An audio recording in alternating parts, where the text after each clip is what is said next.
New game. Prologue. Mixpov. Ping. Hello and welcome, player. What? Where am I? I asked myself just as I regained consciousness before looking at my surroundings and falling to find the source of the voice that woke me up.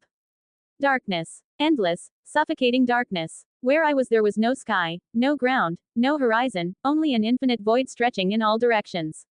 For all I knew, time seemed to have no meaning here. Seconds, minutes or years could have passed and I would not have known. I simply was. And yet, I wasn't.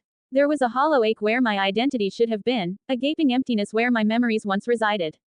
I couldn't recall my name, my face, or the people I lived with before waking in this abyss. Panic gnawed at the edges of my mind, but even that emotion felt distant, as if my very soul had been stripped bare, leaving only a raw fragment of who I used to be.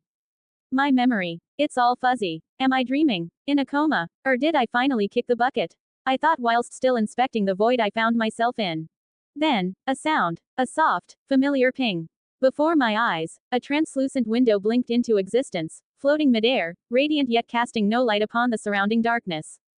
Rebirth protocol initiated. Selective amnesia implanted. Asterisk in accordance with system initialization and the user's previous acceptance, certain memories have been erased. Really? Did I really accept that? Was my immediate thought before casually dismissing it. It's not like it can be undone now, so why bother? Welcome, player. You have been selected for transmigration. The words were clear, the meaning unmistakable, and yet it was a struggle to grasp the full weight of what I was seeing. A game window. A system. Transmigration. Well, guess I've finally gone crazy. Not to mention, hallucinating about becoming a gamer from one of those fics I love to read. I assumed with a sliver of humor. The window before me remained steady, as if not caring for my assessment. Wait, I remember reading fan-inspired stories that usually began just like this. I vaguely recalled before reaching a conclusion. Must be in one of those crazy, clear cases of wish fulfillment as a self-insert. I attempted to chuckle, but no sound came out of me, but by that point it didn't disturb me as much as it should. It's probably every geek's fantasy, living their life as a video game. Not only that, but possibly living in an awesome fictional world as well. I kept an optimistic view over things. If I get to play games for the rest of my afterlife, don't blame me if I consider this a blessing. I allowed the silence to linger for a while, noticing the game windows still staring at me. Let's play along then, I said while metaphorically shrugging my shoulders. Having nothing better to do, I scrolled through the options and the window before me changed as a result. World selection complete. You have been chosen to begin your new life in the world of A Song of Ice and Fire. My breath, or whatever passed for it in this place, was caught in my throat. Felt like staying still for days before I finally finished processing what I just read. Freaking Game of Thrones we are talking about. Westeros. Essos. The Wall. Dragons and White Walkers, kings and traitors, bastards and blades hidden in the dark. It wasn't just a story to me. It was a world I knew intimately, the great battles, the twisted schemes, the prophecies that hung over the realm like storm clouds. I remembered the books, the TV show, the awful video games and the theories I once spent hours dissecting. And the death. So much death I wasn't sure whether to laugh or scream. Another chime, sharper this time, impatient. Player response pending. Do you accept this new life, player? Yes, no. First off, thanks for waiting for my answer, but it wasn't really a choice, was it? Not really. Situations like this had no way back. There was no past to cling to. Only the promise of a future, one that could very well be draped in blood and betrayal, but a future nonetheless. With a thought, I mentally selected yes. The void shifted. The darkness seemed to hum, vibrating as though some ancient phenomenon had been set into motion. Then came the next prompt. Character creation. Choose your race. Human unlocked. All other races are currently locked. To be honest, I was half expecting to see elves, orcs, or dwarves, but of course, this wasn't a high fantasy realm filled with magical creatures, this was Westeros. Here, monsters wore smiles and spoke in honeyed words. With a flicker of thought, I selected human. More windows appeared. Human traits unlocked. Versatile. Choose one origin feat to reflect your inherited gift. The origin feat options hovered before me, some useful, mostly flashy, but my choice was obvious. Lucky selected. A gambler's blessing. The power to twist fate, to re-roll a dice in the game of life. In a world where even the most cunning plans could be undone by a single misstep, there was no better shield. Skillful. Choose a skill proficiency you are naturally inclined towards. I didn't need strength, at least not above all else. Nor did I want to rely solely on my dictionary intellect. No, what I needed was something that would let me talk my way out of danger, to spin lies when the truth would kill me. Deception selected. Resourceful. At the end of each long rest, gain heroic inspiration. Heroic inspiration, a spark of something greater. I wasn't sure how it worked yet. It must be similar to the classic inspiration mechanic of many tabletop RPGs, but the promise of fate bending just a little in my favor felt like a gift from the gods themselves that would synergy greatly with my lucky feat. Ping. Character creation. Choose your background. Acolyte, charlatan, criminal, noble, I chose noble without hesitation. In Westeros, bloodlines were currency. A name could be both sword and shield, and a highborn status, even a fragile one, would open doors that no amount of luck alone could unlock. It was the safest choice in a world ruled by power and heritage. Ping. Character creation. Mental abilities. Intelligence. 15 plus 2. Wisdom. 13 plus 1. Charisma. 16 plus 3. The numbers glowed faintly before me as the system justified them to me, each one a silent judgment of my mind, its strengths and flaws. Intelligence. A reflection of the knowledge you still retained, the histories of Westeros, the bloodlines of its great houses, and the dark secrets lurking in the shadows. Wisdom. A modest score, but enough to remind you to tread carefully. You know this is no fairy tale realm, death comes swiftly here, and trust is a rare commodity. Charisma. Your highest score, a nod to your past life's fascination with stories, songs, and the art of captivating an audience. I wasn't a warrior. Not yet. But words. Words were weapons too. The final window blinked into view. Initialization complete. Good luck, player. May the dice favor you, or not. Beginning transmigration. The void quivered. Light, sharp and blinding, split the darkness open like a sword cleaving flesh. And then, without warning, the world collapsed around me. My new life had begun. Fuck, I forgot to ask which time period I will be arriving. Or if I will be born as a boy or a girl. Warning. Game mechanics patched. Unconventional and unstable seasons. Time span. No longer years, instead now months. Well, that's something holy shit. Motherfucker. My metaphorical eyes. Ah, shit. I screamed in silence. What's happening? Am I dying already? 283 after Aegon's conquest. King Robert Baratheon's Pav. Aerys Targaryen was the last of his name to sit on the Iron Throne. Known far and wide as the Mad King, his was a reign of instability and terror. The Seven Kingdoms are well rid of him and his kind. Oh, he may have appeared to be a capable ruler at first, but that was due in no small part to his counselors led by the hand of the king, Tywin Lannister. There may have been years of peace and prosperity during Aerys's reign, but it was Tywin who was really running the country as Aerys spiraled further and further into insanity. The Dragonspawn were famous for losing their minds. It was the price they paid for centuries of keeping the bloodlines pure. And Aerys more than happily continued the noble sister-fucking tradition of his forefathers. And to think, there's dragon blood in me as well, a thin line, passed down from my grandmother Rhaelle, a Targaryen princess wed to my grandfather. Some say Orys Baratheon, the founder of our house, was a bastard half-brother to Aegon the Conqueror himself. But if that's true, the blood of the dragon has long since weakened in us, tempered by the strength of the stag. Regardless, as the years passed, Aerys's behavior became increasingly erratic. He cut himself so often on his Iron Throne, many referred to him as King Scab, though never to his face. It was rumored he had developed an obsession with wildfire, and was known to inflict horrific punishments on those he considered enemies, including burning them alive. As his paranoia and bloodlust grew, he had a bitter falling out with Lord Tywin, who had served the crown faithfully for 20 years. At least Tywin was able to leave the job with his life and fortunes intact. Subsequent hands of King Aerys weren't so fortunate. Then the Targaryens went too far. The crown prince, Rhaegar, abducted Lyanna Stark, daughter of Rickard Stark, the Lord of Winterfell. She was my betrothed. She was my beloved, beautiful and spirited woman, and I loved her more than life itself. Rhaegar went south with Lyanna, hiding her away in Dorne. What harm he inflicted on the poor girl, the gods only know. Brandon Stark, Lyanna's eldest brother, was outraged. He rode to King's Landing to confront the king and demand his sister's safe return. Instead, Aerys had him executed. His father, Rickard Stark, as well. There wasn't much left to discuss after that. Aerys feared their loved ones would seek revenge for what he did. He was right to be afraid. Aerys wasted no time in calling for the heads of Brandon's younger brother, my friend Eddard Stark, and my head, too, of course. I'm sorry he didn't come looking for it himself. Alongside Jon Arryn of the Vale, the man who fostered Ned and I as children, Arryns, Starks and Baratheons we all called our banners. Even the Tullys joined us once the marriage alliance between Lord Hoster Tully's eldest daughter with Ned's older brother was broken by the Targaryen tyranny. Once our rebellion began, the Mad King's days were numbered. The crimes of House Targaryen were too heinous to go unanswered.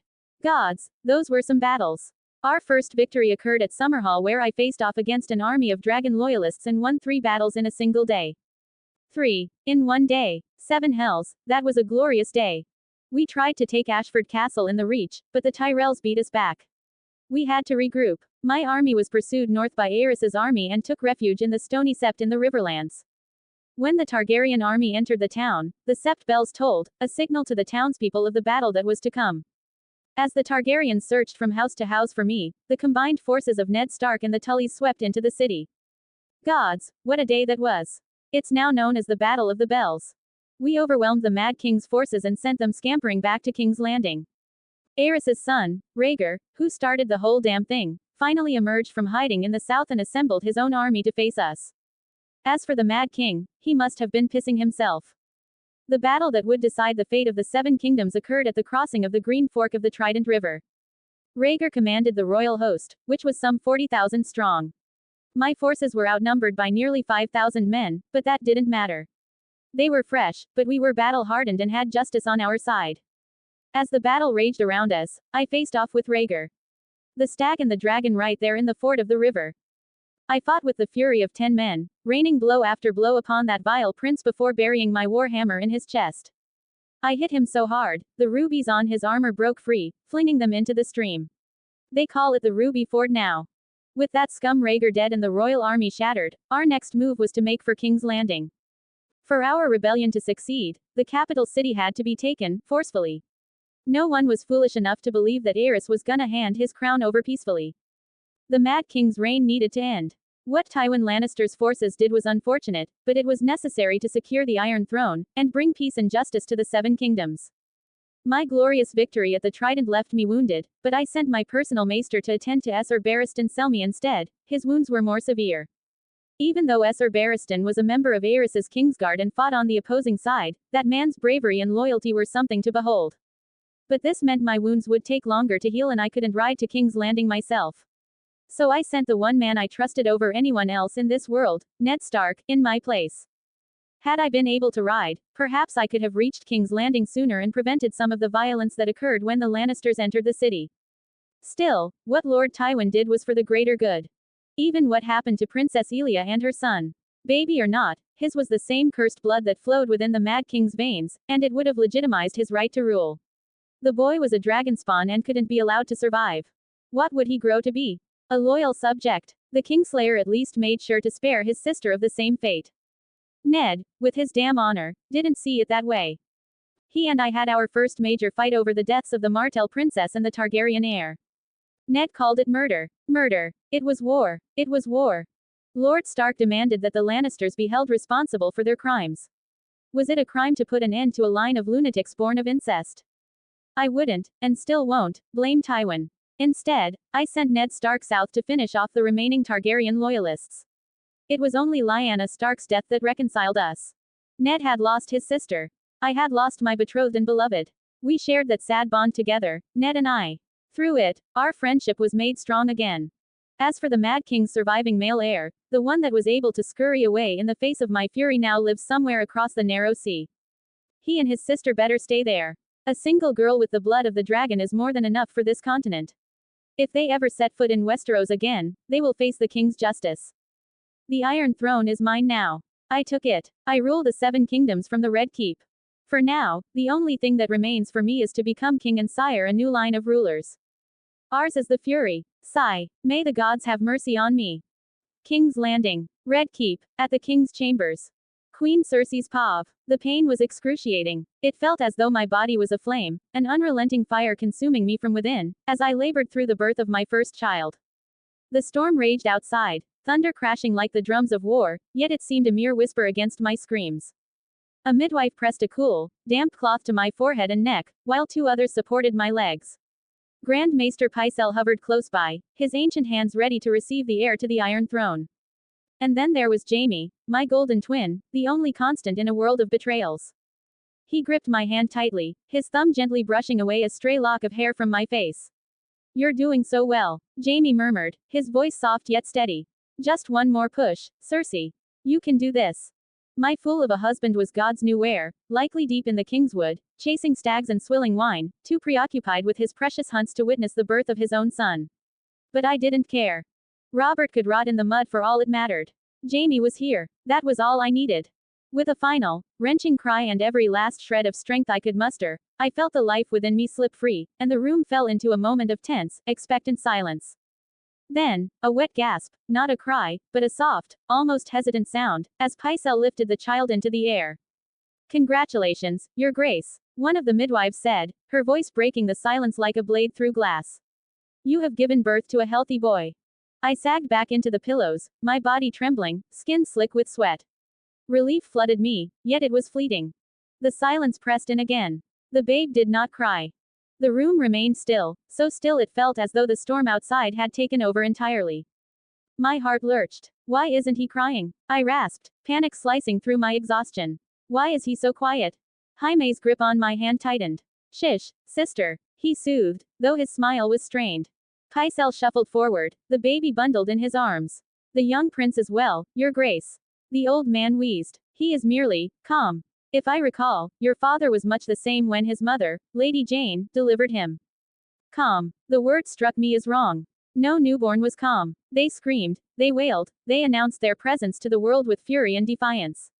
Yet my son merely stared. But at least he was alive. I exhaled a shaky breath, reaching out to take the child from Pycelle's arms. The babe was small, but his form was strong, his chest rose and fell steadily, his little fingers curling into tight tiny fists. My firstborn. An older brother for those yet to come. I thought. His face was soft, his nose and cheekbones a reflection of mine. His skin was fair, if not too fair, perhaps, but that could change with time.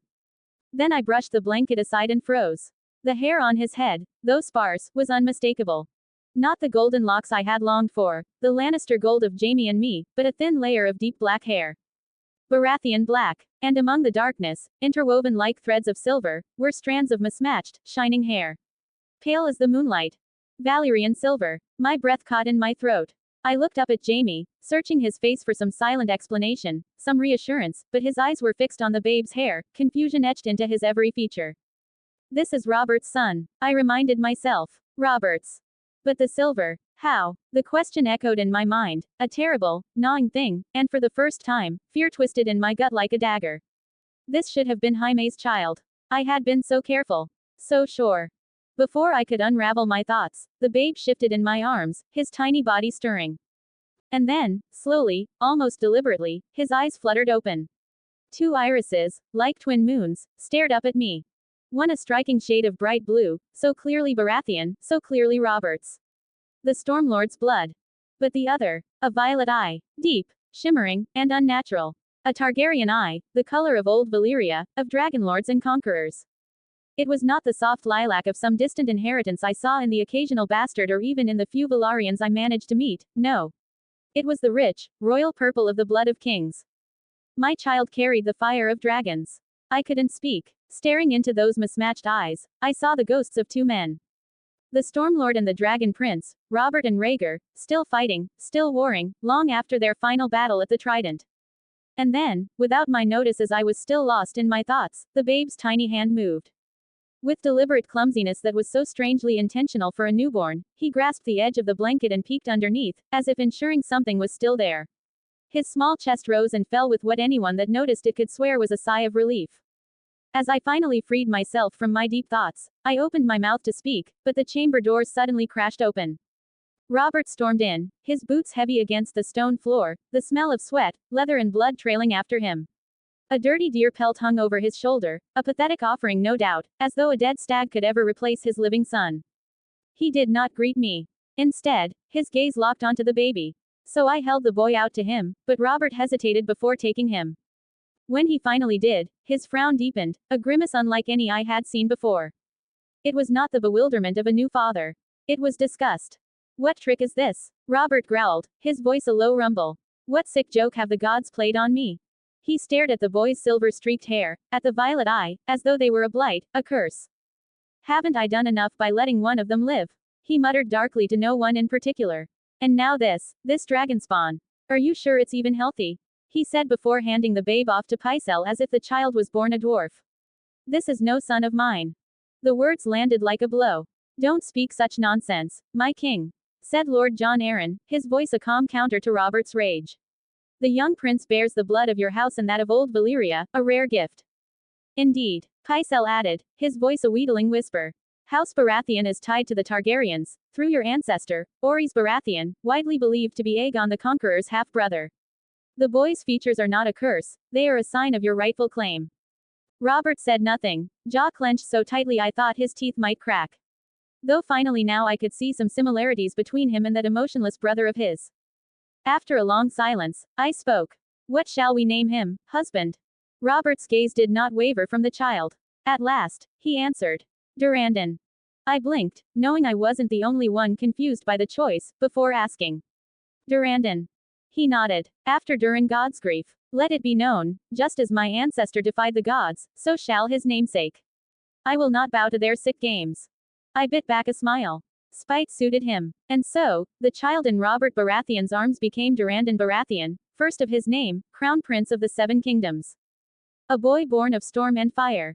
And although none of us knew at that moment, the world would never be the same again after his birth. Ping. Title. Crown Prince Tiny Human, Neutral. Level. 0 Proficiency Bonus, +1. HP. 1 Armor Class, 5. Speed. 0 miles per hour, 0 feet prone. Feats. Lucky. Traits. Versatile, skillful, resourceful. Strength. 1-5 Baby's body penalty. Useful to lift, push, pull, or break something. As well to physically resist direct force. Dexterity. 1-5 Baby's body penalty. Useful to move nimbly, quickly, or quietly. As well to dodge out of harm's way. Constitution. 1-5 Baby's body penalty. Useful to push your body beyond normal limits. As well to endure a toxic hazard. Intelligence. 15+2. Useful to reason or remember. As well to recognize an illusion as fake. Wisdom. 13+1. Useful to notice things in the environment or in creatures, behavior. As well to resist a mental assault. Charisma. 16+3. Useful to influence, entertain, or deceive. As well to assert your identity. Cha deception. +4 bonus proficient. Tell a convincing lie, or wear a disguise convincingly. Durrandon Baratheon's Pav. Yeah, I have been born to the highest position of power in Westeros, that novelty went away after my first month here. So let me tell you something new, there's a very good reason that most of us don't remember anything from when we are not even a year old. The weakness, the soiling, the hunger, the sheer helplessness. Infancy sucks balls when you're fully cognizant, dude. The only saving grace. Babies sleep. A lot. And honestly, that's probably what saved my sanity, because somewhere between naps, I got these. Short rest. A period of downtime, at least 1 hour long, during which a character does nothing more strenuous than eating, drinking, reading, and tending to wounds. Restores your health up to 50% of its maximum, and can only be achieved twice per long rest. Long rest. Requires the character to rest for at least 8 hours, of which at least 6 have to involve sleeping. Restores 100% of your health, and can only be achieved once per day. Going more than 24 hours without a long rest might grant you exhaustion. Yeah, I know, I'm already so op. Wahahaha. Fuck, I just have 1 HP. And a god-awful defense. Oh, and by the way, breastfeeding, not as fun as you'd think. Especially since my own mother, the astoundingly beautiful Cersei, wasn't the one doing it most of the time. I got a wet nurse instead. Luckily, she wasn't bad looking either, but let me tell you, it's hard to appreciate anything when you're a newborn. Your water and food daily requirements have been achieved. Dehydration and malnutrition might cause exhaustion. The highlight of my week. My grandfather, the one and only Tywin Lannister, graced me with a visit. Big, tall, stoic man. Eyes like molten emeralds, a face carved from stone. A reputation that could send entire armies packing. So what did I do? He reached out to poke my cheek with one of his fingers, so I bit him, well aware I didn't yet have any teeth. What? Gotta establish dominance early. Obviously, Tywin didn't flinch. He just stared at me, completely unimpressed. Still, I'm pretty sure I earned a sliver of respect for mimicking the same stunt from his childhood. Or not. It's hard to tell with his permanent resting intimidating face. And then, quest alert, tutorial, an opportunity to learn the basic, you damn well better take it. Condition. Complete the prerequisites of your background. 1. Raise your ability scores of str int cha either by +1 +1 +1, or +2 +1 in any order. 2. Become proficient in 5 more skills, 2 of which must be history and persuasion. 3. Become proficiency with any kind of gaming set. Reward. Unlock your first class. Do you accept? Yes, no. Yeah, sure. It's not as if I have anything better to do. Quest accepted. So far, no one else seemed to notice these glowing game windows or the little ping sounds that popped up. Thank the gods, but I also needed to be careful because I didn't need anyone thinking the crown prince was some kind of weird baby staring blankly at nothing. For good measure, I searched for a system settings option and adjusted the interface. Notification display and sound. Minimalist mode. No more massive, screen blocking pop-ups. No more surprise ping, right when I was focusing on not shitting myself. Small victories. Yay. But yeah, for now, life was monotonous. I couldn't walk, couldn't talk, couldn't even lift my head properly without feeling like I ran a marathon. Infancy sucks balls. Have I already said that? In fantasy stories, characters always meditate or train their hidden powers from birth, reaching some next level epiphany like a badass. Hell, raising my pitiful strength even if just a little would have made my day, especially after tiring myself to sleep so many times by just trying to sit properly.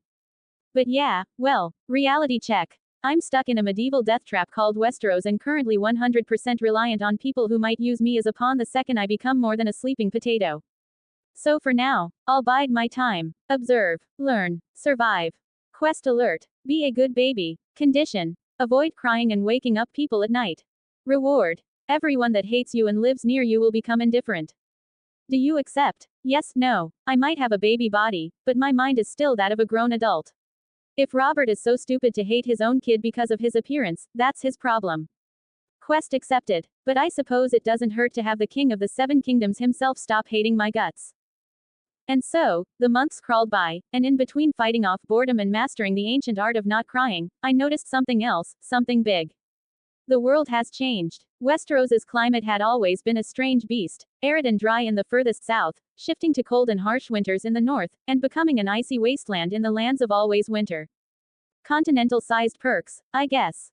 But what set this world apart were the seasons. Long, unpredictable, sometimes lasting years, a decade-long summer here, a winter that could stretch almost as long there. The maesters at the Citadel kept themselves busy trying to predict the shifting lengths of seasons, measuring days and temperatures like their lives depended on it, which, for most people, they actually did. Plant too early, crops die in the cold. Harvest too late, starvation. It was all a game of chance, a roll of the dice every year. And then I was born. After that fierce storm in King's Landing the night of my birth, the seasons started cycling like they did back in my world, regular, yearly patterns. Summers that didn't drag on for a decade, winters that came and went without overstaying their welcome. A miracle for me, a nightmare for everyone else. The entire ecosystem of this planet had adapted to those absurdly long seasons, crops, animals, even people. Suddenly flipping the script wasn't just weird, it was dangerous. Shorter summers meant less time to stockpile food. Winters might be shorter too, but without the years-long warmth to build reserves, the small folk were screwed either way. I could almost hear the maesters panicking in their libraries. And the nobles. Well, let's just say a lot of old plans were about to get tossed out the window. The Starks, oh, I bet they were really rethinking their family words. Winter is coming sounded a lot more dramatic when it didn't come once a year like clockwork. Maybe they'd switch to something more modern, like, winter comes quarterly. Not as ominous, I agree, but hey, at least it was accurate. Being honest now, all of that. The politics, the climate, the prophecies of doom. Not yet my problem. Let the scholars worry about the changing world. Let the lords scramble to rewrite their strategies. For me, survival boiled down to the basics. Stay alive and grow. Eventually, the coordination between my tongue and mouth, along with the blessed arrival of teeth, allowed me to start communicating with the people around me. To absolutely no one's surprise, except theirs, everyone was shocked at how quickly I was developing, at least mentally. Of course, I didn't overdo it. The last thing I needed was for someone like Varys, the master of whispers, to start wondering if the royal brat had a bit more magic in him than was acceptable.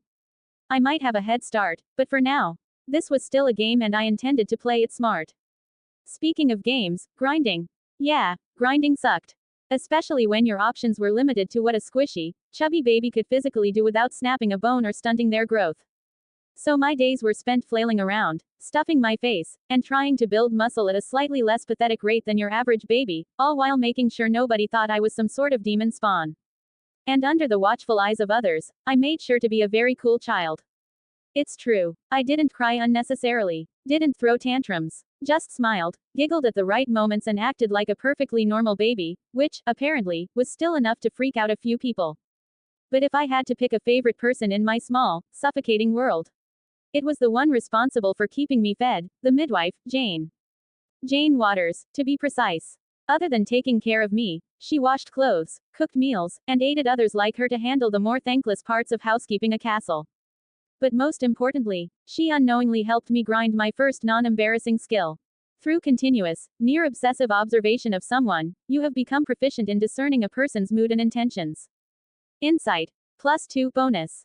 Hey, it's not obsessive behavior if she's literally the only interesting person, other than my system, that I've been able to interact with since birth. And if I focused hard enough, I could even glimpse a faint system window hovering over her head. Jane Waters, servant of the Red Keep, LV, 0. I knew Jane liked me, it was no secret, I was a sweet, quiet boy. Even when my unnatural calmness worried her at times, she still cared.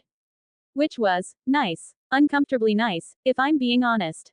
It made me feel something weird. Something awkward and complicated that I didn't have the emotional range, or desire, to unpack right now. I was fed. That was what mattered. Just need to act a bit more normal around her and we're good.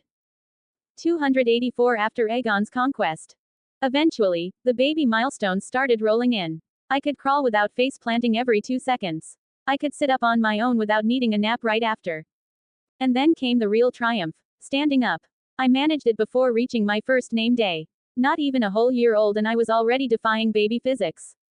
Quest completed. Aren't you tired of being prone all the time? Stand up. Condition. Stand on your 2 legs without support for 6 seconds. Reward. Walking speed raised to 0.6 miles per hour, 5 ft. Standing up costs half your speed. Look at me go. Mobile and everything. Even walking was starting to feel more. Constitution save failed. Exhaustion 1 results of all tests are reduced by 2 times the exhaustion level. Movement speed is reduced accordingly to your exhaustion level. If your exhaustion level reaches 6, you die. Exhaustion decreases 1 level after every long rest. Shit. So maybe I wasn't that mobile yet. But hey, I was still the most awesome little creature in this keep. I just needed to buff my constitution before I passed out like a drunken sailor every time I took 5 steps. For now, though, I needed a nap. Again. My life in Maegor's Holdfast, a massive square fortress nestled at the heart of the Red Keep, a castle within a castle if you will, wasn't bad. Isolated, yes, but not without its perks. Granted, I didn't socialize much. Being the crown prince made that complicated. Too many eyes, too many whispers. So most of my days were spent within the walls of my chambers, surrounded by an array of toys meant to entertain me, or at least distract me. There were fake, baby-proof swords and shields, more like wooden spoons and plates from the kitchen, but I wielded them with all the solemnity of a knight in battle. The stuffed animals and cloth knights were close contenders for my attention, especially the lion, regal and fierce. Each toy, in its own way, stirred something inside me. All in all, life was good. Simple. Safe. But I wasn't content to just be a child playing pretend. Beneath the surface, I was something far more dangerous. A very young, very pretentious boy determined to become a prodigy. And speaking of that, I finally began to grasp the meaning behind the skills I could train in, the building blocks of what I would become. Slowly, I scrolled down the list of skills, my eyes catching on each description, weighing what they meant and the abilities they tied to. Skills. STR Athletics. -5 bonus. Jump farther than normal, stay afloat in rough water, or break something. Ah yes, the art of not falling flat on my royal behind. Right now, I have the upper body strength of a malnourished kitten, so this one's firmly in the future me category. Still, it'll be crucial when I'm not in danger of being blown over by a strong gust of wind. Dex Acrobatics. -5 bonus. Stay on your feet in a tricky situation, or perform an acrobatic stunt. Let's be real, when standing up too fast feels like a gamble, cartwheels aren't happening. But one day, vaulting over walls, dodging blades, yeah, I'll want this. Just not right now. Dex Sleight of Hand. -5 bonus. Pick a pocket, conceal a handheld object, or perform legerdemain. Stealing might sound too mundane, but fake magic through flair. Sign me up, at least when my hands are big enough to hold anything more threatening than a rattle. For now, though, the only thing I'm stealing is hearts and maybe extra snacks, though in this particular setting the best I could find was some berries. Dex Stealth. -5 bonus. Escape notice by moving quietly and hiding behind things. Toddler-sized ninja. Tempting. But let's be honest, right now, I can't even tiptoe without face planting, forget catching sleeping cats. Still, I'll want this when the sneak out of the castle plan kicks off. Int Arcana. +2 bonus. Recall lore about spells, magic items, and the planes of existence. Magic. Real magic. The key to breaking this world's rules and becoming more than just a noble brat. I don't just want this skill, I need it. But until I find a way to actually learn it without sacrificing my soul to relore, I'm stuck with theory.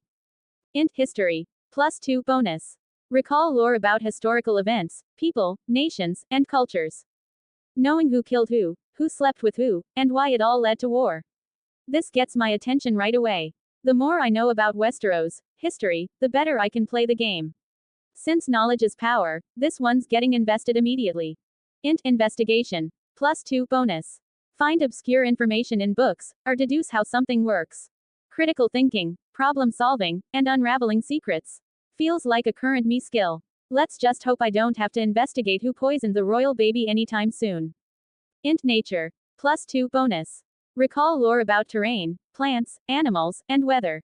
Unless I plan to run away and live off the land, which I don't, this stays a low priority. Though, knowing which plants are poisonous or how to spot a storm at sea might save my life. Someday. Int Religion. +2 bonus. Recall lore about gods, religious rituals, and holy symbols. The faith of the seven might not be my path to power, but it's useful to understand what everyone else believes, especially if I ever need to fake piety or manipulate the faithful. Faith moves armies, and gods sway minds. Wis Animal Handling. +1 bonus. Calm or train an animal, or get an animal to behave in a certain way. A future warhorse or a trained hunting hound could be useful. For now, though, my biggest struggle is not scaring the castle's pigeons while trying to feed them. Wis Insight. +2 bonus Proficient. Discern a person's mood and intentions. Already grinded this, thanks to Jane. People lie, a lot, even when they don't mean harm. Spotting false flattery or hidden motives is a skill I need now, not later. This stays a priority. Wis Medicine. +1 bonus. Diagnose an illness, or determine what killed the recently slain. I'm no maester, but a bit of basic first aid mixed with modern knowledge might save me someday. Still, this one's a slow burn, I've got bigger problems than splints and bandages right now. Wis Perception. +1 bonus. Using a combination of senses, notice something that's easy to miss. The first line of defense against not being stabbed, poisoned, or otherwise screwed over. The sharper my senses, the longer I live. This gets bumped up as soon as possible. Wis Survival. +1 bonus. Follow tracks, forage, find a trail, or avoid natural hazards. I'm not about to be exiled to the woods, hopefully, but war has a way of stripping away comfort. Foraging for food or finding a safe route can matter more than swinging a sword. This skill will climb the list fast. Shot Deception. +4 bonus Proficient. Tell a convincing lie, or wear a disguise convincingly. The crown prince with a silver tongue and a talent for deceit, what's not to love? Lies are the oil that keeps the court moving. Whether I'm planting false hope, hiding my true intentions, or playing the innocent child, this skill is my bread and butter. So glad to have picked it first to become proficient without having to go through several lies. Cha Intimidation. +3 bonus. Or threaten someone into doing what you want. It's hard to intimidate anyone when I'm less than half their height and barely out of the nursery. For now, I rely on my name, my family, and the fear of what could be done to them if I was slighted. One day, though, my words and my presence shall cut deeper than any sword. Cha Performance. +3 bonus. Act, tell a story, perform music, or dance. Being a prince isn't just about ruling, it's about appearing to rule. Smiles for the nobles, charm for the small folk, and just enough flair to captivate both. A well-timed tale or a perfectly delivered toast can be as powerful as a decree. Plus, who doesn't like a little showmanship? Cha Persuasion. +3 bonus. Honestly and graciously convince someone of something. The soft touch. The art of making someone want to do what I want without risking a lie that could unravel or a threat that might backfire. It's not about forcing their hand, it's about guiding it, so they think the choice was theirs all along. A velvet glove over an empty fist. Obviously, I was a completionist and was going after all of them. But the optimizer in me knew that I had to play it smart and have priorities. 286 After Aegon's conquest. By my third name day, I was already treating life in Maegor's Holdfast like an open-world game, ticking off quests wherever I could find them. Not making noise during the night, eating at the proper times, and keeping my bedchamber neat and orderly, those were the bare minimum. But the real missions were the ones that let me slip beyond my chambers. Delivering messages and small packages, running minor errands for the servants, those were my golden tickets. They gave me a reason to wander the fortress, an excuse to venture out without raising suspicion. Sure, I was always shadowed by someone, a maid or a guard keeping me from getting lost or hurt, but it was freedom enough. And as I roamed the same corridors, walked the same routes day after day, I began to notice things. At first, it was just a way to pass the time, counting the steps from my chambers to the Queen's ballroom, tracking how the torchlight danced along the richly carved walls, and learning which sections of the floor groaned underfoot. Call me crazy, but the old stones of Maegor's Holdfast spoke in their own way if you listened carefully enough. But then it became more than a game. I started picking out the small, subtle shifts in my environment. The soft clink of a guard adjusting his grip on his spear when someone important passed by.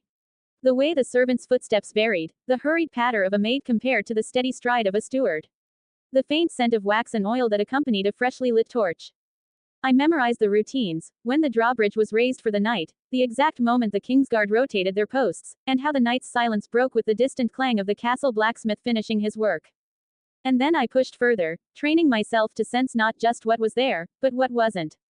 The strange hush before a door opened, the absence of a patrolling guard when someone important was about to arrive, the way a rat's scurry would stop suddenly, not because of me, but because something else had moved in the dark.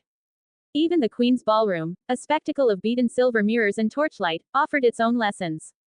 The high arched windows along the southern wall let me track the shifting light as the sun crossed the sky, teaching me to guess the hour by the stretch of the shadows. From the gallery above, I trained my eyes to catch the smallest movements below, the flicker of a lady's fan, the subtle twitch of a servant's hand as they poured wine, the silent signals passed between my mother's allies. It wasn't just curiosity, it was survival. In a court where the wrong word or misplaced step could mean disaster, noticing the details could make the difference between safety and danger. I wouldn't be caught unprepared. Not ever. So I watched. I listened. I learned. Until finally. Through your constant alertness, you have become proficient in using a combination of senses. Notice something that's easy to miss. Perception. +2 bonus. Might not sound that much for now, but after learning to enjoy opening my senses to my environment, this notification was cherry on top of what I learned. In any event, within this gilded cage, I kept building my reputation, not as the crown prince, but as the helpful, clever boy who was always doing something. Running errands, asking questions, welcoming every lesson, even when the other much older noble children groaned and dragged their feet. Which brings me to Grand Maester Pycelle, who tutored me in my own chambers whenever he could. Pycelle, Grand Maester, Lore LV, 5. The old man had started me off with the basics, letters, simple words, short sentences. His voice was slow and grave, like he thought he was speaking to a regular child. Until, of course, I casually read through the first passage he set in front of me, my small finger trailing across the words with practiced ease but slowly enough to not immediately alarm my teacher. He blinked. Once. Twice. Then cleared his throat. "You've learned to read at such an early age," he said at last, his tone a blend of surprise and forced amusement. "It appears your mother, the Queen, must have swallowed some books and a candle during her pregnancy." I smiled, not because it was a clever quip, but because I could tell that he was more impressed than concerned. Perfect. For all his age and supposed wisdom, Pycelle was exactly what I needed, a convenient, pliable mentor. A jack of all trades, master of none. Or should I say, archmaester of nothing. Still, I listened to him. I paid attention to his lessons, absorbed his words like a sponge, not just because knowledge was power, but because I knew how valuable it was to appear eager and dutiful. Minds are like swords, Pycelle often told me, his voice heavy with the kind of gravitas only an old man can muster. The old ones go to rust if not well maintained and properly challenged. He thought he was inspiring me. I let him. Because as far as Pycelle was concerned, it didn't matter what my mind was like, I was a Lannister, and that alone made me worthy of his careful attention. Like Tyrion will one day say, Pycelle is a toad. To which my reply would be, but better a Lannister toad than an enemy toad, no. And so I sharpened my mind, step by step, quest by quest, not just because I could, but because I would need it for what was to come. Through your diligence, you have become proficient in recalling lore about historical events, people, nations and cultures. History. +3 bonus. All things considered, my new family took some getting used to. My new father, Robert Baratheon, was as headstrong and self-destructive as the books had made him out to be, though, at this point, he could still be mistaken for a competent ruler and a fearsome warrior. We didn't hate each other. Not anymore, at least. But the most noticeable flaw in our relationship was that he mostly pretended I didn't exist. Not out of some deep, smoldering hatred like the one he reserved for the Targaryens, but more like a petty disdain, a reminder that I carried traces of the dragonspawn in my veins. My silver blonde hair and purple eyes were enough to make him uncomfortable, even if I was his son.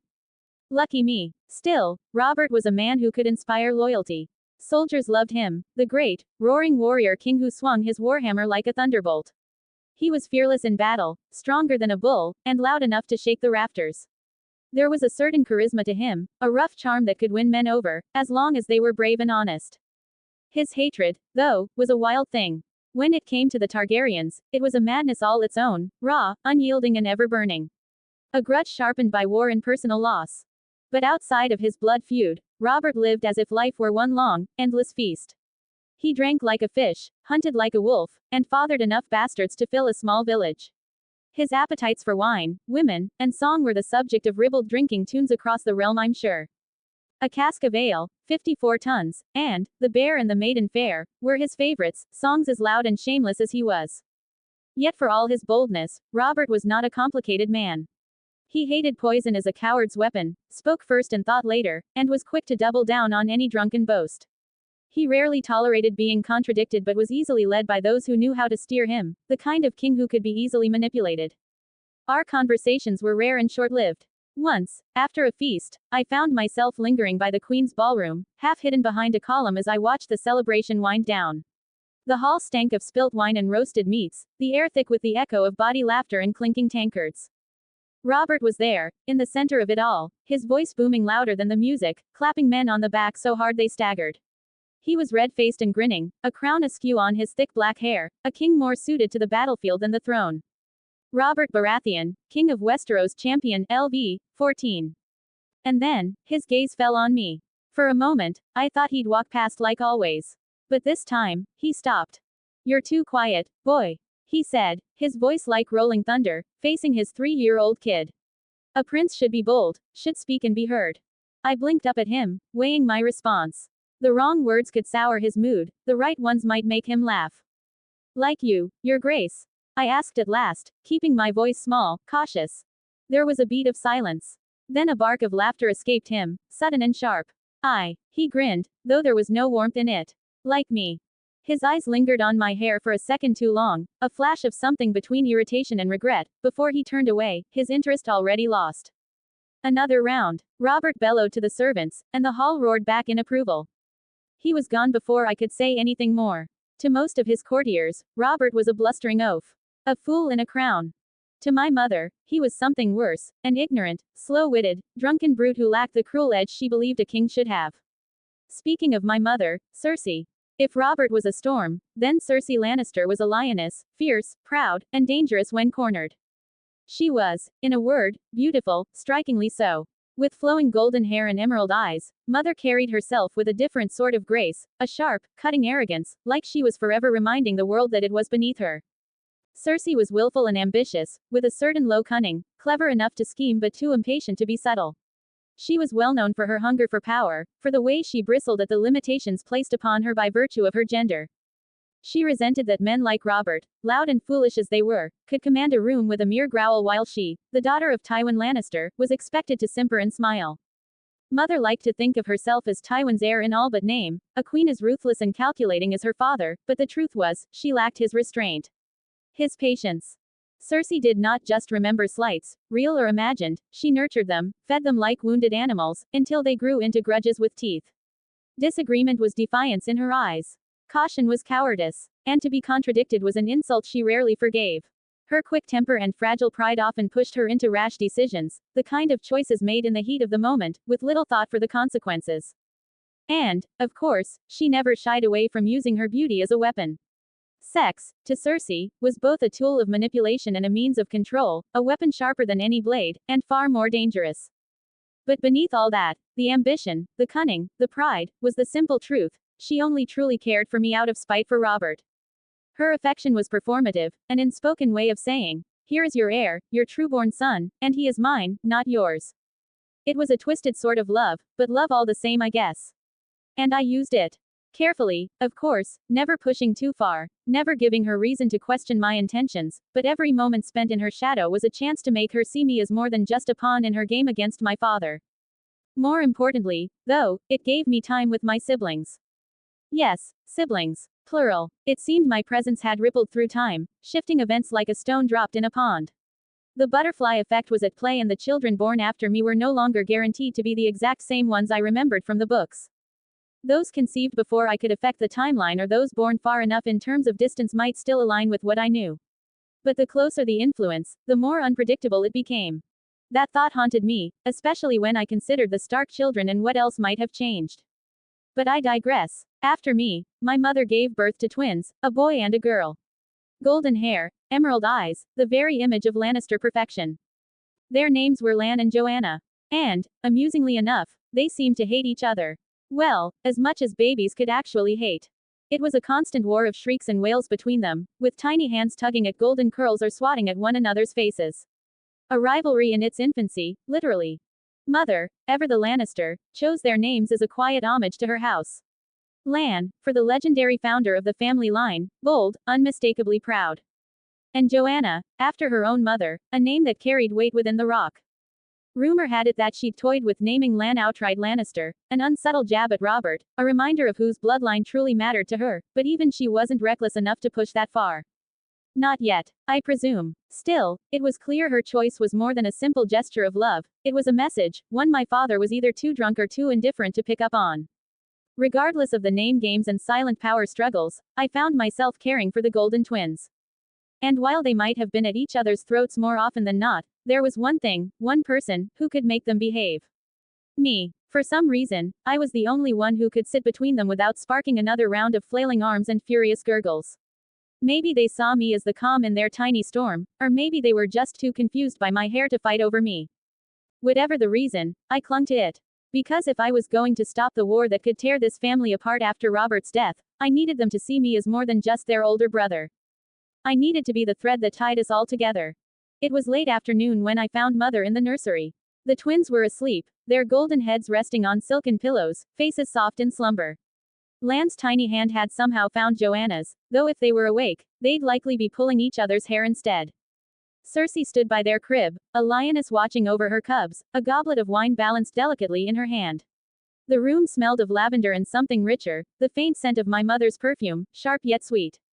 Cersei Lannister, Queen of Westeros, Bard LV, 2. I padded closer, small and silent, until I was at her side. They fight a lot, I said softly, my voice carrying the simple observation of a child. Are they angry? Mother's lips curled into a faint smile, though it didn't quite reach her eyes. No, my love, she murmured, her gaze fixed on the twins. They are young, too young to understand what they mean to each other. I tilted my head, keeping my voice innocent. What do they mean to each other? Cersei's hand, cold from the goblet, rested lightly on my shoulder. They are brother and sister, she said, the words slow, deliberate. Family. Blood. Her grip tightened just a little. Just as you are their brother. I blinked up at her, keeping my face unreadable. But I'm older. Yes, she said softly as her smile sharpened. You're their elder brother. Their protector. She leaned down, just enough so we were eye level. Do you understand what that means, my sweet boy? I nodded slowly. It means I have to keep them safe. Cersei's smile widened, more genuine this time. Yes, she whispered. You are the eldest, the strongest. If anything ever happens to me, her fingers brushed a lock of my dark hair near my right eye, the only visible ties to Robert that marred her perfect lion cub. It will be you who must watch over them. Guide them. Defend them. She let the words hang in the air, heavy with implication. It wasn't love she was appealing to, not really. It was duty, power. She wanted me to see them not just as siblings but as responsibilities, as extensions of her. I lowered my gaze to the sleeping twins, letting the silence stretch just long enough. So I'm a lion too? I asked at last, my voice soft. Cersei's breath hitched, so brief most wouldn't have noticed, but I did. Her thumb grazed my cheek, the way she always did when she wanted me to feel hers. Of course you are, she purred. My first lion. My strongest cub. I leaned into her touch, wide-eyed and solemn. Then I'll protect them, I whispered, because we are a family. Her smile froze for half a second, but she recovered quickly, her fingers tightening in my hair just a fraction before letting go. Yes, she said softly, almost to herself. A family. Due to your constant use of your charm to influence others, your charisma ability score increases by 2. And just like that, the game was set. She thought she'd made me hers, bound me with invisible chains of duty and blood. But what she didn't realize was that I was doing the same to her, forcing her to accept me not just as Robert's heir, but as her lion cub. Because if there was one thing Cersei Lannister would always cling to, it was her children. And now, I was making damn sure I was one of them. Through your efforts, you have become proficient in honestly and graciously convince someone of something. Persuasion. +5 bonus. Not sure how that wasn't just plain out deception, but I'm not complaining. Still, confined to the holdfast, my world remained small. I rarely saw Jon Arryn or my uncle Stannis, both too occupied with matters of state to spare much thought for a toddler, heir or not. Jon Arryn, the hand of the king, was a distant figure, a stern old man with a long face and longer silences. I caught only glimpses of him, exchanging hushed words with my father or speaking in clipped tones to the castle's stewards. A loyal servant of the realm, yes, but hardly a warm presence in my life. Uncle Stannis was much the same, cold, rigid, and unyielding. He visited the royal apartments on occasion, though never for me. His stern gaze barely lingered when we crossed paths, and his words, when spoken, were as blunt and joyless as the man himself. There was no affection in him, only duty, a quality I could respect, even if I found him as approachable as a stone wall. Neither man seemed to know what to make of me, the Baratheon heir with some Targaryen traits. To them, I was Robert's son, a symbol of the Baratheon line, a piece on the board, but little more than that for now. It was an odd sort of invisibility, one I intended to use to my advantage. But there was one presence I could not ignore. Sir Jaime Lannister, the Kingslayer, my uncle. He was a more frequent visitor to the holdfast, though never officially. Jaime moved like a shadow through the royal apartments, appearing whenever my mother was near, a golden ghost clad in white. Where Robert was a storm, all thunder and bluster, Jaime was a blade, polished, sharp, and dangerously silent when he wanted to be. He was handsome, of course, even a child could see that, with his tousled golden hair and lazy smile, a man who looked more like a hero from a song than a knight with blood on his hands.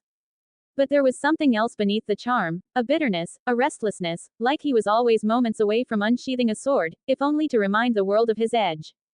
He was kind to me, in his way, ruffling my hair, teasing me about the solemn look I always seemed to wear, but there was an awkwardness to it, a hesitation, as if unsure whether to treat me as his nephew or the son of the man he despised. And I watched him, always watching. Because for all his smiles and jests, I saw the way his gaze lingered too long on my mother when he thought no one was looking. I couldn't help but wonder, did he see me as a child to protect, or a threat to endure? With time, books became another escape for me.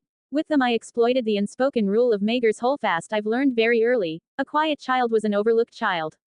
And there was no quieter place than the royal library.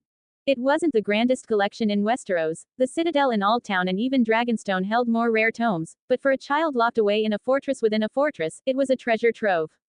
Shelves of dusty chronicles, royal lineages, histories of long-dead kings and their wars, most of it was dull to the servants who maintained the place, but to me, it was a hoard of hidden knowledge waiting to be picked apart. At first, Pycelle barely noticed me. The old maester would mutter about matters of state, his mind fixed on quill and parchment rather than the young prince tugging at a volume almost twice his size. But I was persistent. I learned how to approach him at the right moments, when he was busy faking that his joints ached too much so he could stay at his chambers or his attention was swallowed by a letter to another great house. With polite words and just the right amount of wide-eyed curiosity, I convinced him to lend me suitable books, mostly dry records and moralistic fables, anything that wouldn't be seen as too dangerous for a child. It wasn't enough. So I turned to the septa assigned to the royal apartments, a stern woman who was more concerned with my posture during prayers than with the books I borrowed. It took little effort to ask for my own copy of the seven-pointed star, feigning an innocent desire to better understand the faith of the seven. She was only too pleased to provide me with a copy, no doubt hoping it would plant the seeds of piety in the crown prince. What they didn't realize was that I wasn't reading for amusement or even for spiritual enlightenment. I was searching. I read about the wars of conquest and the building of the Red Keep, cross-referencing accounts to spot contradictions and embellishments. I compared the faith's teachings about sin and virtue against how nobles actually conducted themselves, a gap so wide it could swallow the narrow sea. I combed through royal bloodlines, noting how often the names of houses shifted depending on marriages, betrayals, and executions. Even the seven-pointed star became more than a holy text to me. It was a key, unlocking how the faith shaped the politics of Westeros, how the High Septon's words could influence lords and kings alike. This was more than simple curiosity. It was methodical, focused. Every piece of information was a brick in the foundation of my mind. I knew I wasn't strong enough to change my circumstances, not yet, but I could prepare. So I read, and I studied, and I learned, until one day. Due to you paying attention in all your classes and going beyond what was expected of you, your intelligence ability score has increased by 1. Through your dedication, you have become proficient in finding obscure information in books, or deduce how something works. Investigation. +4 bonus. Sherlock Holmes, beware of me. Ha ha ha ha. Sorry. Anyway, while books taught me history, patterns and hidden truths, they couldn't show me how to move people. For that, I needed something more subtle, not a weapon, but a lure. A way to make men think, scheme, and betray, all while believing they were simply playing a game less dangerous than the actual Game of Thrones. And if no such game existed, I would create one. The idea came slowly at first, born from idle thoughts during yet another lesson on the Targaryen conquest. A single spark, if battles weren't just fought with swords but with strategy and wit, could I depict it with pieces that represented kings and queens, knights and armies. Syvas existed, of course, but that was a nobleman's game, complex, impersonal, locked behind the walls of lords' manors. I wanted something that could be played in a tavern, passed between soldiers and merchants, whispered about in brothels and barracks alike. So I began crafting it, piece by piece. With scraps of parchment borrowed from the maester's table and quills worn down to their nubs, I sketched the first cards. Crude at first, a crown for kings, a sword for knights, a dragon for the conquerors, but they grew more complex as I studied. Each card bore a figure from Westerosi history, some of them being Aegon the Conqueror, a card of overwhelming power, but only when paired with his sisters, Rhaenys and Visenya. The High Septon, able to protect cards from attacks, but weakened if the faith's influence was challenged by a royal decree. Lan the Clever, a wild card, capable of stealing another player's piece, echoing the trickster's legendary cunning. Brandon the Builder, slow to act, but with each round, his strength grew, like the long years it took to raise the wall. Nymeria of the Roiner, a card that allowed for sudden, unpredictable movements across the board, mimicking the princess's bold migration to Dorne. The Usurper, a dangerous, game-shifting card that could topple a royal family's rule, breaking alliances in a single move. Sellsword, a weak card alone, but paired with gold cloaks or coin lords, it could turn the tide in a way only money could. I worked in secret, fashioning a deck with whatever I could find, old playing cards stripped of their markings, stiffened pieces of cloth, anything flat enough to serve. The hardest part wasn't the design. It was the balance. The game couldn't simply be about brute force. The player with the most kings, or dragons, shouldn't always win. No, there needed to be alliances, betrayals, gambits. A player might build a royal family, king, queen, and heir, only to watch their reign collapse when an opponent played the usurper card, severing their line with a single stroke. Another might clutch a handful of powerful cards, only to lose to a clever opponent manipulating lesser pieces, a sellsword suddenly backed by coin, a lowly knight emboldened by faith. And so, my game took shape. A clash of houses, a dance of dragons, a mirror of the realm itself, all hidden behind the harmless guise of a noble boy's pastime. At first, I played alone, running both sides of the board in silence, testing strategies, learning which combinations were too powerful and which weren't. I revised the rules time and again, balancing chance and skill, until the game wasn't just about the cards you held, but the mind playing them. The true test would come later, when others played it. Soldiers gambling over tankards of ale, merchants wagering coin, even nobles idly strategizing between bites of roast and wine. The game would spread, first through the Red Keep, then beyond. But that was only half the plan. Because while they played, I would watch. Not for the ones who blundered through their moves or the brutes who relied solely on strength, but for those rare few who saw the hidden gears turning beneath the surface, the ones who anticipated, manipulated, and adapted. The diamonds in the rough. One day, this game wouldn't just be a pastime. It would be a net, cast wide across Westeros. And those clever enough to master it, well, I would have a reason to notice them. To speak with them. Perhaps even recruit them. And if someone like Tywin Lannister or Stannis Baratheon ever sat across the table from me, shuffling the cards with a calculating gaze, the game would offer more than entertainment, it would be a conversation starter, a silent battle of wits. Because this wasn't just a game of chance. It was a game of minds. And I would always know the rules better than anyone. Through your ingenuity, you have become proficient with a gaming set, playing cards. Ability, wisdom, use. Discern whether someone is cheating or winning the game. Awesome. Was worried all of this might have been a terrible waste of time, but. Ping. Quest completed. Finally. I was already fed up with years of being stuck in this tutorial. Tutorial. An opportunity to learn the basics, you damn well better take it. Condition. Complete the prerequisites of your background. Reward. Unlock your first class. Well, how about that? Ping. New class acquired. It is said that a blade in the dark is worth 1,000 swords at dawn. Masters of infiltration, stealth, and subterfuge. You are now a rogue. Rogues rely on skill, cunning, and exploiting blind spots. They move effortlessly through both shadows and halls, seeing every lock as a puzzle and every fight as a chance to strike fast, smart, and vanish. Why swing a dozen times when one precise strike wins the fight? Why charge forward when a whisper can topple a kingdom? Not the god mage I wanted, but hey, gotta start somewhere. Though it's a bit disappointing not being the first rogue prince, that awesome nickname belonged to Daemon Targaryen. Class features, Rogue rank D. Skill proficiencies available, Athletics, Acrobatics, Intimidation, Stealth, and Sleight of Hand. Select 4. Great options, the kind I'd have to grind forever to unlock on my own. Intimidation can sit on the bench for now, my physical stats are a joke so desperately need any help, but Stealth and Sleight of Hand.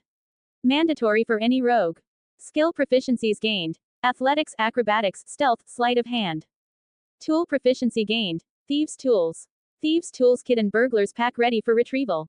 Wow, I actually felt it. Knowledge slipping into my mind, like recalling a long-forgotten dream.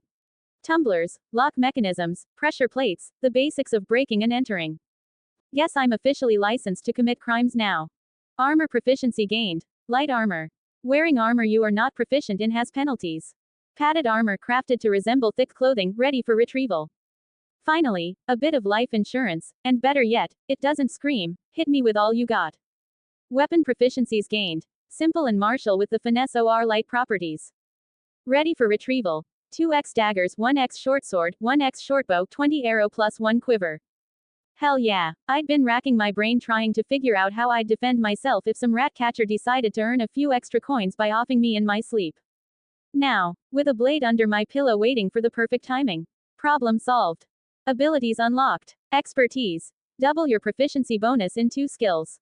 So proficiency isn't the ceiling. Let's fucking go. Stealth, to slip out of Maegor's hole fast unnoticed, and perception, to keep track of anyone watching me.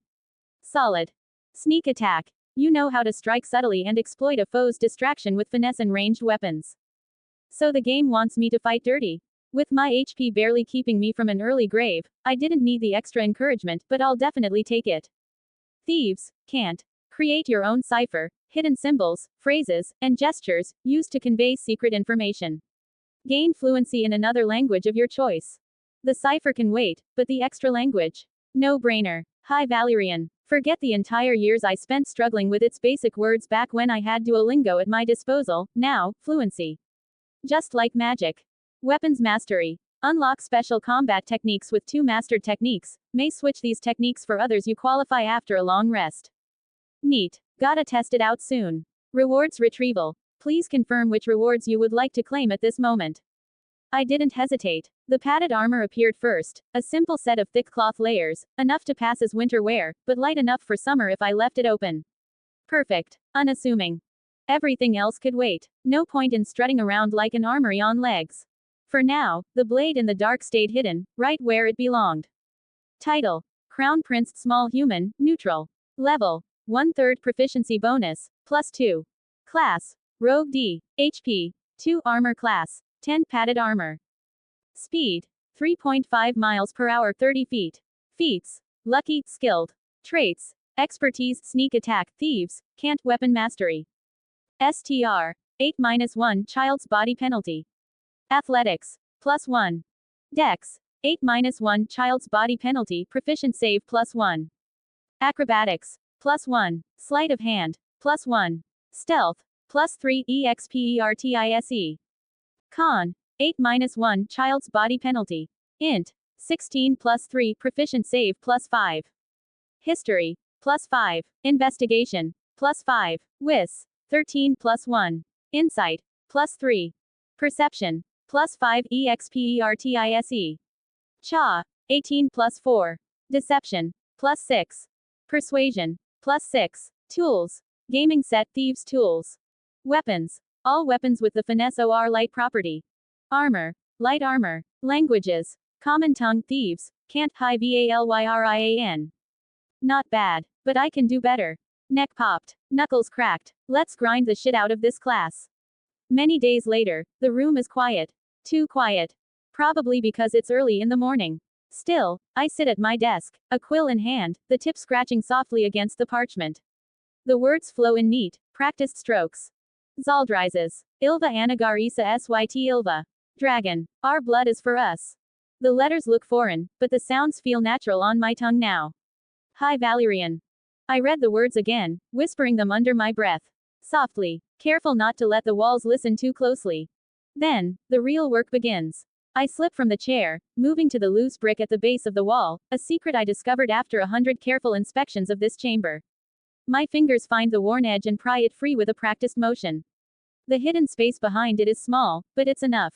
My collection waits for me. My thieves' tools. I unroll the leather kit, fingers trailing over the lockpicks, file, and mirror. The scissors and pliers catch the light, dull but still dangerous. They are unremarkable, each one of average make, but to me, they are a path forward. I start with the mirror. The trick is not to grip it too tightly. My fingers curve around the handle, my thumb resting along the edge. The secret, I remind myself, is to act like it's not there at all. I flex my hand once, twice, then sweep my other hand past it, as if brushing a stray lock of hair from my face. The mirror disappears into my palm. Palming. Again. Again. Show the hand empty before revealing the mirror hidden somewhere else. It's clumsy at first. My fingers are small, and the handle jabs against my palm.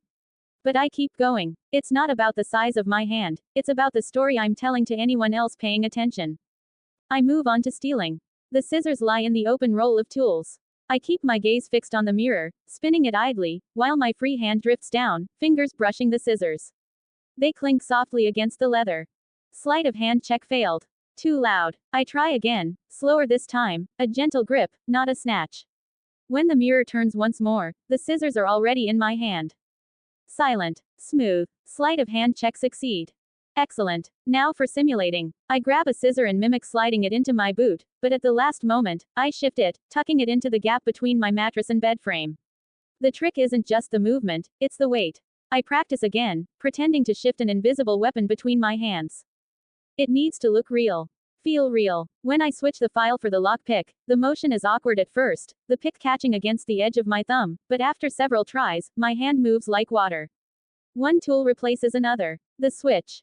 The ditch is easier. I palm the file, then let it slip back into the hole behind the brick.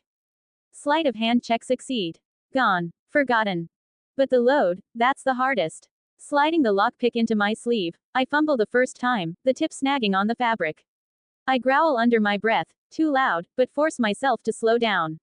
The next attempt is better. Then better still. Finally, the lockpick slides into place without a sound, resting against the inside of my wrist. I flex my hand, feeling the hidden weight, then let it drop back into my palm with the smallest flick of my wrist. Sleight of hand check succeed. I can't help but let out a smile. And then, misdirection. I pick up the stuffed knight on the shelf. It's soft, its stitched mouth permanent and too wide. I stare into its eyes, imagining it's a pair of human ones. A courtier, a servant, a guard. Zaldrizes. Dragon. I whisper to the doll. My free hand slips behind my back, fingers closing around the scissor still hidden in my waistband. Isi Ilva Anagar, it is our blood, I added. The tiny blade slides into the hidden gap beneath the mattress, all while my lips shape words meant for dragons. My toy kept smiling, unaware. I repeat the phrase one last time, a quiet mantra. Ilva Anagar Isa Syt Ilva. Our blood is for us. Sufficient passive perception. The door creaks, soft, but not soft enough. The words die in my throat. A faint shuffle of footsteps ghosts over the stone ground outside and a shadow slips just beyond the threshold. I didn't think, just acted. The lockpick vanishes into my sleeve. The scissor stays hidden. I roll the leather toolkit closed and slip it into the hollow behind the loose brick, pushing the stone back into place with the heel of my hand. My fingers are already smudging the ink on the parchment by the time the door opens. A maid steps in, one of the many unseen hands of the Red Keep, a shadow in plain sight. She carries a pitcher of water, her movements practiced and quiet. I keep my head down, quill scratching softly, but my senses sharpen. Deception check succeed. Opening square bracket ? LV. There's nothing remarkable about her. Her face is plain, her dress simple, but something gnaws at me, a feeling, an itch just behind my ribs. She lingers by the bed longer than needed, her fingers brushing the rim of the empty pitcher before finally replacing it with the full one. Insight check failed. She leaves. The door closes before I finally exhale. Then, slowly, very slowly, I slip the lockpick back into my hidden stash, until I'm confident that I can have it with me at all times without drawing any attention. A smile tugs at my lips again. I need to get faster. Smoother. But at least I'm learning. Shifting away from the desk, stretching my arms, my body still unfamiliar, my muscles stiff from hours of writing. The change in my physique is barely noticeable to anyone but me, but I feel it. I know it. Proficiency with athletics. I place my hands on the edge of the bed frame, focusing on the solid wood. The plan is simple. Jump. Just a short distance, something I can finally manage. But with the way my legs still feel so short, it's harder than I was hoping. Taking a step back, I clenched my hands into fists. The rough stone underfoot makes it a little more challenging than I expected. The jump is supposed to be effortless, right? I push off the ground, my legs straining, and for a moment, I feel like I might just get it right. But halfway through the leap, I feel the weight of my body throw me off balance, the ground rushes back at me faster than I anticipated, and my feet hit the floor with a soft thud. Athletics check failed. I grunt, rubbing the back of my legs where I landed awkwardly. Still, it's better than when I first started. A little farther. I try again. This time, I kept my focus. When my feet hit the ground again, the jump feels just a little higher, just a little smoother. Intel. Athletics check failed. Frustration builds in my chest. I've done this hundreds of times before in my previous life without even thinking. The sweat stings in my eyes as I wipe it away, trying to shake off the failure. Another try. I push harder. The jump feels even better this time. My muscles burn, and the force from the push is more even, but my foot hits the corner of the stone floor too hard. I stumble, my landing all wrong. My knees buckle slightly and I catch myself with my hands. Athletics check failed. This isn't going well. The room feels warmer, more suffocating, my body sluggish. I breathe deeply, but the tightness in my chest only grows. I step back, trying to slow my racing thoughts, trying to find my balance again. Before I try again, I take a moment to steady myself. The feeling in my stomach is one of unease, and the exhaustion starts to seep in as each failure adds weight to my muscles, pushing them deeper into fatigue. Constitution save succeed. Thank the gods. But I know this isn't sustainable. Headstrong that I am, I push through. I focus on the task, ignoring the fatigue. This time, the jump feels stronger, the muscles in my legs moving with more control. I push harder and the leap feels longer. It's not perfect, but it's an improvement. Athletics check succeed. A small win. It's progress, even if it's only by a few inches. Now for acrobatics. I roll my shoulders, setting my mind to the task at hand. The room feels too small for what I'm about to try, but there's no way around it. I need to learn to keep my balance, even when I feel like I'm about to lose it. I take a deep breath, positioning myself in the center of the room. Without warning, I throw myself into a roll, letting my body twist and spring back up into a standing position. The room spins briefly before my feet settle beneath me. But my legs are shaky and I stumble forward, my hand bracing against the desk to keep from falling. Acrobatics check failed. That was embarrassing. I almost lost my balance entirely. But I've seen it done, I've seen the professionals do it in my previous life. So I try again, slower this time, focusing more on keeping my weight centered. I bend my knees, roll, and land again, only this time my landing is more controlled. The movements feel smoother, less forced. Unfortunately, acrobatics check failed. A stumble. That's all it is. My legs give way under me and I crash to the floor. I wince as I rise, already feeling the exhaustion tightening my chest, the world starting to blur at the edges. I try again, but the second roll doesn't feel much better. My body isn't cooperating. The weight of failure seems to add to the heaviness in my limbs. Acrobatics check failed. This time, I feel it in my bones. The exhaustion is creeping into every movement, into every thought. Constitution save failed. Exhaustion 1. Okay, I admit, that one was on me. My eyes blur for a moment. I see double. I breathe heavily, but the breath doesn't fill my lungs the way it should. The edges of my vision darken, and I wonder for a moment if I might collapse. But I can't stop now. I brace myself, bend my knees, and roll again, pushing through the exhaustion. My movements are shaky, but I stay low, trying to control the dizziness. Acrobatics check succeed. The roll is rough. I didn't stick the landing, but at least I didn't fall flat on my face. Again, acrobatics check succeed. It's still not perfect, but I can feel the difference in my muscles. The trick isn't about making it look effortless. It's about getting the timing right, about knowing when to push and when to hold back. I stand there for a moment, catching my breath, and I can't help but smile a little. Another small victory. The 26th of July 2020. The 27th of September 2021. The 4th of July 2022. The 1st of January 2025. Hey there. Thanks for reading my work and I hope this chapter is of your liking. I know starting our journey from the birth of RMC might not be a very popular decision. But I wanted to try my hand and make, what I personally considered a boring period of someone's life, something new and interesting. As I previously mentioned in my previous chapter, I'm still trying to make the best system that, at the same time as fun, helps me build a story with immersive weight on my character's progression and adds depth to his interactions with the world around him. Any ideas for perks, skills and anything else that might be a good match with my FIC is more than welcomed. I might not use anything, but you will have my gratitude for trying.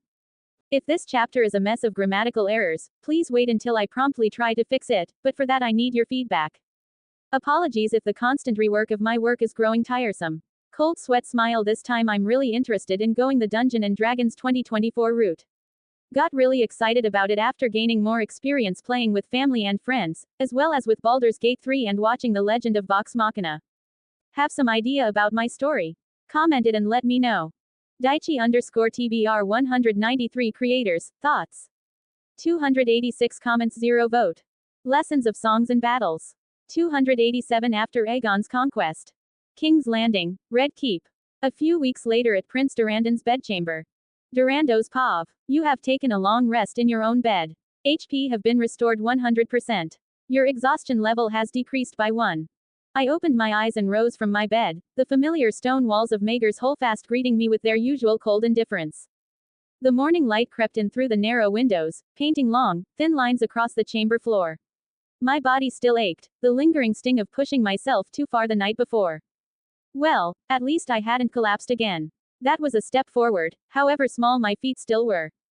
Mental note. Never exhaust yourself to the brink of death unless absolutely necessary. Megaman-style explosions might be funny in theory, but blacking out mid-combat? Not so much. Still, I wasn't about to slack off. Not with the system in play, especially with one of its many side quests for me to improve myself. New quest. Chasing cats and hunting rats. The Red Keep is home to a small army of cats, originally brought in by a previous hand of the king to control the growing rat population after the crown decided to execute many rat catchers. These feline sentinels now prowl the halls, defending their territory. Prove your skills by approaching them unnoticed and help them in their never-ending crusade to rid this castle of the near-infinite rodents that call it home. Catch a cat without alerting it 20/50ths. Slay or capture a rat by any means necessary 5/50ths. Reward. Progress over your rogue class. A grin tugged at the corner of my mouth. Another day, another chance to fulfill my quests in my system journal. Every night since then, I'd slipped into the quiet corners of the Holdfast, honing my skills. But as you managed to see, it wasn't chasing the cats, skittish and sharp-eyed creatures they were, that gave me trouble. Stealthily stalking the vermin that skittered through the hidden nooks of the castle was surprisingly good practice, demanding of me tracking, patience and precise dagger work. The main problem was that right now I couldn't swing my blade for shit, probably due to a combination of my dexterity still suffering penalties due to my child body, and that my equipment wasn't helping bridging up the gap. No magical enhancements. No glowing edges or whispering runes. Just standard issue gear, perfectly average and my occasional strikes of luck. And unlike the cats who mostly felt safe in the castle, these rats were always on high alert and I wasn't risking pulling out my shortbow yet. So I had to think outside of the box, adapt to a different approach. Setting traps, not with cheese, but with nuts and small pieces of meat that I managed to save from my meals. The quest made the distinction that capturing them was good enough, so I ditched the idea of stealing poison from Grand Maester Pycelle's collection and began farming the quest by catching and releasing them, though still falling to domesticate any one of them. Though it was not the only side quest one got, the whole fast was a fortress of secrets that spread throughout the Red Keep and I had every intention of uncovering them one lock at a time. New quest. Practice makes perfect. The Red Keep has a network of secret passages and tunnels. The Conqueror's youngest son had them built to enable him to make a quick escape, should his enemies ever trap him. Prove your roguish heart by looking for access to these secret passages and unlocking secrets that have long been forgotten. Get access to these secret tunnels. Pick locks without breaking your tools, 0/15. Don't let the Master of Whispers or his spies notice you threading in their web.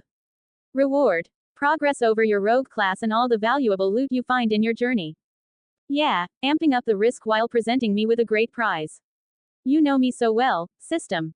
To explore these passages I would need to go around carrying my thieves' tools, my kit still consisting of a small file, lock picks, narrow-bladed scissors, a mirror mounted on a metal handle and a pair of pliers. Doubt any amount of persuasion could get me out of explaining what I was doing with equipment most criminals use to break in places they weren't supposed to enter, especially to Varys' face. And even if I had the noble influence to overpower him, ruining this badly could have him end my life in a dark tunnel and pretend he hasn't seen me. So before I did anything stupid, I needed to be damn sure I wasn't going to have trouble unlocking locks. That's why I cheesed one of the quest requirements by practicing it on my chamber's own door. Slowly but surely, as I made progress with my other quests, as I reached past my 4th name day my efforts eventually paid off. Class progress update. Rogue rank D. Your constant practice has sharpened your skills. You have gained a new feature. Cunning action. Your quick thinking and agility allow you to move and act swiftly. Preparing yourself for an unexpected attack opportunity, slipping away from foes without exposing your back to them and even vanishing from sight. Oh, great, I could actually feel growing more competent. Once I got the opportunity to test the new ability, I soon understood that my cunning action wasn't just about speed. It was the art of balancing multiple actions. It meant I could still fail my first 2 stabs at a rat with both hands but still react in time to attack it one last time before he escaped me. Which more times than not have granted me the finishing blow. I could dash across a hall and vanish behind a pillar before a guard's brain registered the movement. It was more than breaking line of sight, it was making whoever was alerted to my presence doubt I was ever there to begin with. Must have been the wind, if you will. Of course, I wasn't planning on pushing my luck against the real threats of the castle just yet. And even when I practiced my stealth, it was during low-stakes moments where even if I was noticed I had damn good justifications to not get me in trouble. No, for now, I had more subtle prey. I knelt by my own chamber's door from the inside, pulling out my lockpicks. This wasn't my first time, but the lock still put up a fight, the delicate dance of pressure and precision. Click. The lock gave way. Another small but meaningful victory. The system's intuitive progress was a silent reminder that every action mattered. Every rat killed or captured, every lock picked and every cat caught brought me more experience. And speaking of cats, I spotted a familiar streak of fur slipping beneath my bed, a mangy tom with one torn ear, likely one of the many descendants of the past Hans Mousers. Quiet as a whisper, I eased forward, each step measured and slow. My breathing steady, my movements smooth. Closer, closer. Then, I pounced. The cat let out a single startled meow before wriggling free and darting back into the shadows. I chuckled softly. Bit by bit, I was carving a path forward. Not as a prince coddled in Maegor's holdfast, but as a rogue in training, growing sharper, faster and deadlier. And somewhere within this castle's maze of secret corridors and forgotten tunnels, there were more locks to pick. At long last, I was free. Well, relatively and officially speaking.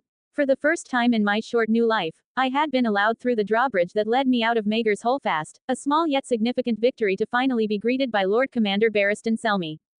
No longer a prisoner of thick stone walls and constant surveillance, I now roamed the greater halls of the Red Keep, though as expected never without the ever-watchful gaze of guards and servants. What brought me here wasn't just a matter of age, I had only recently passed my 4th name day, but of behavior. No tantrums. No reckless games. No careless words. While other highborn children squealed through corridors, tugged on their septas skirts, or pestered knights for stories of old battles, I played the part of the perfect royal heir. I spoke when spoken to, answered with measured precision and held myself with the kind of poise children twice my age often lacked. And so, the leash loosened. Not by much, but enough. It meant more time in the Grand Maester's chambers, where Pycelle had appointed me his apprentice. He paraded me as a precocious prince with a scholarly mind, while I gained access to his books, his medical and poison supplies, his letters and most importantly, the Citadel's ever-flowing river of information. By consulting a accurate nonfiction book about medicine topic, you gain a extra +5 bonus to any check you make about that topic for the next 4 hours. I had just finished returning a stack of musty tomes to his desk, ones with the best medical records on human anatomy and its health I could find, when a soft knock echoed through the room. The door creaked open and in stepped a girl, young, but not a childish. Opening square bracket ? LV. Golden hair fell straight past her shoulders, catching the candlelight like threads of fine silk, and her eyes, clear and blue as a summer sky, studied the room with polite interest. She wore a modest gown of pale gray blue, its silver trim catching the light, fastened at her shoulder with a brooch shaped like a falcon in flight. Aaron. The brooch, the eyes, the girl was of the veil. But her taller build gave me pause. Her father wasn't as tall as he used to be, but even so this girl's appearance gave me pause for some reason. I sifted through the branches of the Aaron family tree in my mind, a tree I had committed to memory during long nights spent devouring Pycelle's records. And there it was. Jane Royce, a first men house that survived centuries after the Andals became prominent down south the neck. But another Jane. Hey, I keep forgetting how these names keep being used throughout Westeros in different families. Regardless, John Aaron's previous wife, dead some years now, and this girl, her daughter. Alice. History check succeed. No, Elise. An actual original character. Elise Arryn, LV, 0. I had skimmed over her name the first time I read the family records, dismissing her as a footnote in the old Falcon's long life, a daughter of a previous marriage, quietly living in the Red Keep. A girl overshadowed by her father's duties as Hand of the King and his new union with a younger, more politically advantageous bride. Yet here she stood, a delicate yet poised presence. She was not bold, nor did she carry the steel-edged confidence of a girl who had been allowed to open her wings. But there was something there, a spark, a quiet grace that hinted at the woman she might one day become. Your Grace, Elise said softly, her voice as smooth as still water. She lowered into a small, practiced bow, graceful but not excessive. When she rose, she offered a faint smile, warm and unforced. It wasn't the bashful smile of a girl flustered by royalty, but the polite charm of someone taught how to address royalty, genuine, yet restrained. I have come to collect Lord Aaron's medicine. She continued. I will deliver it to him personally. There was no hesitation in her words, but neither was there any particular boldness. More of gentle courtesy. Grand Maester, I said evenly, relaying her request to Pycelle while leading her inside. Lord Aaron's daughter requests his medicine. Pycelle, stooped and ancient, muttered something about the good Lord Hand's delicate humors, as he shuffled to a shelf and carefully placed several small bottles into a cloth pouch. Milk of the poppy, dream wine, a tonic of mint and thyme, he mumbled. Ah, yes, and crushed willow bark, for fevers. Elise accepted the bundle with a soft thank you accompanied by a smaller bow for Pycelle. But before she turned to leave, she spared me one last glance, a brief flicker of curiosity, before lowering her gaze once more. Not fear, not second interests, just, ah, and then she was gone, her footsteps whisper quiet as the door closed behind her. Pycelle's voice eventually broke the silence. Prince Durandon, he said, remind me, what ailments does that medicine treat? I didn't hesitate and immediately replied. Milk of the poppy for pain, dream wine to calm the mind, a mint and thyme tonic for the stomach and willow bark to lower a fever. Pycelle gave a slow nod. And what was missing? A test. I let my gaze drift back to the shelf, running through Lord Aaron's known ailments. Medicine check succeed. The herb of lemon balm. I said simply. For his heart. A flash of satisfaction crossed Pycelle's face, a rare sight, before his jowls sagged back into their usual indifference. Very good, he murmured, returning to his scrolls. I said nothing, only inclining my head in acknowledgement. But as I set about organizing the Grand Maester's papers, a task I had long since learned was the perfect excuse to skim the latest gossip of the known world, my thoughts drifted beyond the walls of the Red Keep. The letters from the Citadel painted a bleak picture. The shortening of the seasons was growing harsher. Even the Reach, the realm's golden breadbasket, reported a concerning decline in its crop yields. The north was colder than it should be, winter's bite lingering even in summer's grasp. Dorne grew hotter by the year, their rivers running lower. The Iron Islands were unnervingly silent, like a drawn bow, waiting to loose its arrow. The Stormlands, climate was creeping into the Crownlands, bringing heavier rains and sudden squalls. A ripple effect, possibly of my own making. The Vale, Elisa's home, was grappling with increasingly bold mountain clans. The Riverlands and Westerlands were seeing a rise in banditry and smuggling, discontent brewing beneath the surface. And beyond the wall, the Night's Watch pleaded for more provisions, a sure sign that the wildlings were stirring once more. But it was the last report that gnawed at me. The glass candles at the citadel had begun burning again. Sorcery. Magic long dormant, waking. I tapped a finger lightly against the edge of Pycel's desk, a steady rhythm lost in the quiet. The world was shifting, with or without me being ready for it. After finishing my tasks, I walked out of Grand Maester Pycel's office and was halfway down the hallway when I spotted them. Two men, one a bull of a man draped in a yellow mantle with a black stag roaring on his chest. The other, his shadow, leaner and dour, his dark gray tunic and the stiff set of his jaw giving him a permanent scowl. The first was the demon of the trident. The whoremonger king, or just usurper, to some. I had to call him, Your Grace, and occasionally, Father. The second man in the former's shadow, both metaphorically and literally, was my uncle. Stannis Baratheon, Battle Master, LV, 10. Stannis Baratheon, Azor Ahai reborn and the prince that was promised to some. The unsmiling lord, the resentful and bitter middle child to others. I didn't need my insight skill to know Robert was looking for an excuse to avoid his duties. He carried the same half-bored, half-agitated air he always did when talk of ruling the realm soured his mood. Stannis, meanwhile, was speaking with the grim determination of a man who knew his words would be ignored. They noticed me at the same time. Robert's face lit up, not with fatherly affection, but with the glee of a man spotting an unexpected escape from responsibility. Boy, what are you doing skulking about? He called, his voice booming off the stone walls. Plotting some mischief, are you? I stopped in my tracks, offering a slight bow, just enough to show respect without seeming too formal. Your Grace, Lord Stannis. I greeted, earning a stiff nod from my uncle. I've just finished helping Grand Maester Pycelle and was heading back to my chambers. Robert chuckled, already losing interest, but I caught the flicker of something behind his eyes. Maybe disappointment. Insight check succeed. He thought I was weak. Soft. More a scholar than a warrior, and certainly nothing like him. Good. That was the opening I could make use of. Though, I hesitated, just long enough to make it seem like I was nervous about speaking my mind. He did mention I should spend more time outdoors, to strengthen my body. Said I'm developing fast for my age, and it wouldn't do for a prince to be frail. Robert's brow furrowed. Stannis, ever observant, tilted his head. Pycelle said that. I gave a small nod. Yes, my lord. He says the body must grow alongside the mind or else I'll be lopsided. I scrunched my face a bit, as if trying to recall the Grand Maester's exact words. Robert's laugh was loud and sudden. Ha, lopsided. Gods be good, the old man has a point. Stannis, however, did not share in his brother's mirth. Strength is expected of a Baratheon. He said, voice clipped. Even of a prince. I let that hang in the air. I didn't push. I didn't ask for training. I simply gave Robert a problem to solve, a weak son who, to his mind, needed to be hardened. Deception check succeed. And predictably, he took the bait. 7 hells, I won't have my own blood growing up soft. Robert declared, his voice echoing down the hall. If you're old enough to lift a book, you're old enough to lift a shield. Stannis opened his mouth, likely to caution him about my age, but Robert was already on a roll. I'll speak to Sir Barristan. He said, as if the idea had just struck him. He'll make a man of you, that is, if you've got the stones for it. I lowered my gaze, letting just a hint of a smile tug at the corner of my mouth, not enough for Robert to notice, but more than enough for Stannis. He was staring at me. Not with pride, but with suspicion. Like he'd caught a glimpse of the wheels turning behind my eyes. Deception check failed. Before he could say anything, Robert clapped me on the back hard enough to nearly knock me off my feet.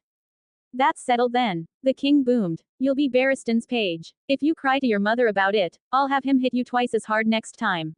Oh, and I almost forgot, your mother has been asking for you. I simply bowed my head. Yes, father. As they turned to leave, Stannis lingered a moment longer, his gaze still fixed on me. Strength without discipline is nothing. He muttered, his voice low. Remember that, young prince. I met his eyes and gave the smallest of nods. If it is required of me to become a warrior, I will do my duty without complaint, uncle. Stannis said nothing else, but I could see from his stare that I had earned a few points with him, before following Robert down the corridor. A soft ping echoed in my head. Quest completed. First step to learn how to fight. Find a way to be taught the basics of proper combat, so you can stop being a weakling that preys over the rats. Reward. Be accepted by an elite tutor that will guide you through one day becoming a legend. As I turned to head toward my mother's chambers, I allowed myself a single, fleeting grin of relief. That was a close one. After climbing the stairs to the royal bedchamber, I was greeted by my other uncle standing guard, Sir Jaime Lannister, the Kingslayer himself. Jaime Lannister, Kingslayer Champion, LV, 12. Even now, Jaime was a striking figure, the very image of a knight from a bard's song. Tall and broad-shouldered, with a lean strength that spoke of both battlefield prowess and courtly elegance. His golden hair, the hallmark of his family, shone like polished sunfire in the dim light of the corridor, and his green eyes, sharp and amused, carried the easy confidence of a man who had never known true defeat. His white cloak of the Kingsguard draped over his gilded armor, pristine and untarnished, more a symbol of his status than any real necessity for protection. "Dear nephew," Jaime greeted me, flashing a roguish smile that seemed effortlessly elegant, though it faltered for a heartbeat at the sound of a baby's cry from within the queen's chambers. "By the gods, are you sure you're only 4 days old? You carry yourself like a boy of twice that age." His words were light-hearted, but there was a flicker of something in his gaze, curiosity, perhaps, or wariness. After all, I was hardly the typical child and the family had begun to notice. "It's good to see you too, uncle." I returned his smile, keeping my tone light. "I heard my mother might need some help." Jaime's grin sharpened, a flicker of amusement in his green eyes as the muffled sound of a baby's cry filtered through the door. "Ah, yes, I'm almost certain she does." With a playful wink, he knocked on the door, announcing my name. The door soon opened, and I was met with the breathtaking sight of Queen Cersei. It was no wonder Jaime would risk everything for her. My mother was a vision of regal beauty, golden hair cascading in soft waves down her back, emerald eyes that seemed to smolder with both warmth and warning, and skin as pale and smooth as polished ivory. She wore a gown of crimson silk, the bodice adorned with glittering rubies that gleamed like drops of blood, while her jewelry, a necklace of diamonds and emeralds, a golden ring with a large green gem and a delicate tiara crowned with more emeralds, all but screamed wealth and power. A lioness draped in gold and blood, ever flaunting the Lannister name. Yet despite her splendor, there was an unmistakable weariness etched into the corners of her mouth, a subtle crack in the porcelain mask she wore. Motherhood, it seemed, had finally begun to weigh on her, though she'd never admit it. Classic mother. And she was not alone. 2 handmaidens hovered nearby, their heads slightly bowed but their eyes keenly watchful. One was a young girl with auburn hair, arranging fine cloths atop a nearby table, and the other, an older woman with streaks of gray in her brown hair, both held a silver rattle, clearly trying and failing to soothe a restless infant. It reminded me that, despite my efforts to help the castle's servants, my mother never truly approved. She viewed my kindness to those she deemed beneath us as a quiet embarrassment, though, luckily, it never grew into outright disdain. As I bowed respectfully, I kept my voice warm. "Greetings, mother. How was your sleep? Did the twins give you much trouble?" Her smile, that well-practiced mask of charm, faltered for the briefest of moments, before she regained her composure. "Ah, yes, my darling. Your siblings were quite restless last night. Your brother couldn't sleep because of your sister, and your sister only stopped crying when exhaustion took her." She tilted her head slightly, a glimmer of something softer in her eyes. "You know, she only quiets when you sing to her. It would do them good if you visited more often." I bit back a sigh. "Ah, yes. Thanks to Joanna, I had a solid excuse to practice my performance skill. My singing was passable at best, but the songs I remembered from my past life. Those were my secret weapons. Joanna Waters, Princess of Westeros LV, 0. Joanna, or Anna, as I like to call her, was my little princess. I spoiled her far more than I should, but I wasn't her father. I didn't need to play the bad cop, demanding she grow into a proper lady. That was for mother and father. Though, given how busy they were pursuing other interests outside their marriage, I wasn't holding my breath. Lan Waters, Prince of Westeros LV, 0. Then there was Lan, my younger brother. With him, my goal was simple, ensure he never became the next Joffrey. "Apologies, mother. I kept my response light. I've been caught up with my studies and assisting the Grand Maester. I didn't mean to neglect you. I'll make sure to visit more often." Her expression softened, and, to my surprise, she embraced me, a rare show of affection. No need to mention my recent conversation with father about combat training. It was better to ask for forgiveness than permission, after all. Another wail pierced the air in the moment. High-pitched, insistent, and familiar. Cersei sighed, a flicker of frustration breaking through her composure, and for a brief moment, I saw not the proud queen, but a tired mother. "Why can't she behave like you did?" "Don't worry, mother," I murmured. "I'll calm her down." Her gratitude was subtle, but real. I crossed the chamber to the cradles, separated, of course, most likely to prevent the constant squabbling that seemed to erupt whenever they were placed together. Shish, it's all right, Anna, my dear, I whispered, watching Joanna's tiny hands reach up for me. She stopped crying the moment she saw me, her eyes lighting up as I gently lifted her. Don Don. She giggled and babbled with a gummy smile, trying and failing to say my name as her tears were already forgotten. Yes, it's me. I chuckled softly. How are you, my little lady? She couldn't understand my words yet, but the sound of my voice seemed to soothe her. Noticing Lan's sour expression, I scooped him up as well, a necessary step to keep him from growing jealous. Hey, buddy, I told him. She won't bother you anymore.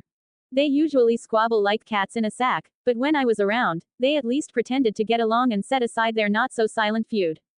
I shifted both of them in my arms and smiled. How about a lullaby? Neither of them answered, of course, but I didn't need one. Lan, this first one's for you, I said before letting the words flow softly and sang the familiar tune from a cartoon I remembered from my past life. Leaves from the vine, falling so slow, like fragile, tiny shells, drifting in the foam. Little soldier boy, come marching home. Brave soldier boy, comes marching home. Performance check succeed. Lan's eyelids drooped as the melody washed over him, and by the time I repeated the verse, he was fast asleep. I turned to Joanna, who stared up at me, fighting sleep. Her emerald eyes blinked sleepily, her small hand grasping at my disguised padded armor. Your turn, Anna, I whispered and then I sang. Let me sing a lullaby, as you close your eyes. And as you're drifting off to sleep, how I hope that the dreams that you find are bright. Performance check succeed. Out of the corner of my eye, I noticed my mother watching me. Her usual distant expression had softened, the mask slipping for just a moment. Love, can we meet again soon in the bluest of skies? Where a tomorrow waits for you and I. There was something vulnerable in the way the queen looked at me, something almost like maternal affection. So hold me tight one more time, but don't kiss me goodbye. Because I know that I'll see you on the next twilight. Joanna's eyes grew heavy, and by the time I repeated the last line, she was asleep. Cersei stepped forward and placed a hand on my shoulder, not the cool, calculating touch of a queen, but the hesitant grasp of a mother. Thank you, my little lion. Her voice was quiet, almost tender. I simply nodded, not trusting myself to say anything. Returning the twins to the two handmaidens who placed them both back into their cradles, I kissed their foreheads, one by one. Then I turned back to my mother, offering her a final hug. Rest well, mother. And with that, I left the queen's chambers, the faint echoes of a lullaby still lingering in the air as my mother seemed to have found it catchy. A few days later, with my father's approval secured, I met Ser Barristan at the training yard. Serbarristan, Lord Commander of the Kingsguard Battlemaster LV, 16. The Lord Commander was already there, his white cloak a stark contrast to the dust and grime of the practice grounds. His expression, though composed, betrayed a quiet satisfaction, less boisterous than Robert's, but unmistakably pleased that I had chosen not to confine myself to the comfort of royal privilege or the safety of my books. If I remembered correctly, Barristan had entered his first tourney at Blackhaven when he was only 10, donning the armor of a mystery knight. While others laughed at the sight of the small, untried boy, it was Prince Duncan Targaryen, the Prince of Dragonflies, who took pity on him and gave him his epithet, Barristan the Bold. By the time he was 16, he had earned his knighthood from King Aegon V after unhorsing both Prince Duncan and Ser Duncan the Tall, the Lord Commander of the Kingsguard at the time, at a winter tourney in King's Landing. His valor was legendary, and like any aspiring combatant, I recognized the weight of his accomplishments. Still, a quiet part of me, the part that remembered who I once was, couldn't help but wonder, would I surpass him someday? Perhaps even Barristan himself saw a glimmer of that potential in me. As you wish, my prince, he said, bowing respectfully, a subtle smile tugging at the corners of his mouth. And then, quest alert, exercise training, study under the Lord Commander of the Kingsguard, the early steps in the art of combat. Optional requirement, impress your teacher. Reward, access to the training yard. Extra requirement reward, Barristan Selmy will become friendly towards you. Do you accept? Yes, no. I gave a mental nod. I was only 4 in this life, but even with the experience of my previous one, I had never truly fought, not in the way this world demanded. Picture one of those viral videos of toddlers swinging plastic baseball bats at their parents. That was me, except more focused, more dexterous, but still a child. Around the edges of the training yard, a handful of Red Keep guards lingered, some on duty, others finding thin excuses to remain nearby. I noticed them sparing glances my way, their expressions a mix of mild amusement and genuine curiosity. A few minor nobles, older men clad in fine yet understated tunics, observed from a shaded alcove, murmuring softly among themselves. No doubt wagering on how long the crown prince would last under the Lord Commander's tutelage before hurting himself or giving up. But it was the pair of golden lion's eyes watching from the far side of the yard that truly caught my attention. Jaime Lannister. He stood apart from the others, a picture of effortless grace with his youthful, handsome features and a sword strapped to his hip. He wasn't quite the bitter Kingslayer he would have become by the start of the books, just a young knight of 21, but his gaze lingered longer than the rest. Not with condescension, but with something closer to interest. The Kingslayer was watching me. Perhaps, even then, some part of him recognized a spark of talent, or at the very least, something promising. Was it the way I adjusted my stance after every missed swing? The odd patience I showed, far too methodical for a child. Whatever it was, it didn't really matter for now. Gripping the wooden sword Barristan handed me, I felt its weight, heavier than I expected, each swing a clumsy arc through the air. But Barristan didn't simply throw me into combat like some squire at a tourney. No, his lessons extended far beyond mere swordplay. Between slow, deliberate strikes against wooden dummies, he spoke of the tenets of knighthood, honor, courage, and loyalty, weaving each virtue into the movements he taught me. He explained that a knight's sword was more than a weapon, it was a symbol of justice, bound by law and faith. You must know when to unsheath your blade, my prince. He said calmly, correcting my grip. Violence without cause is butchery. Strength without purpose is ruin.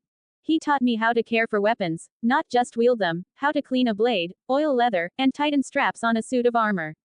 A knight who neglects his arms, he told me, neglects his duty. When I struggled with the weight of the sword, he didn't mock me.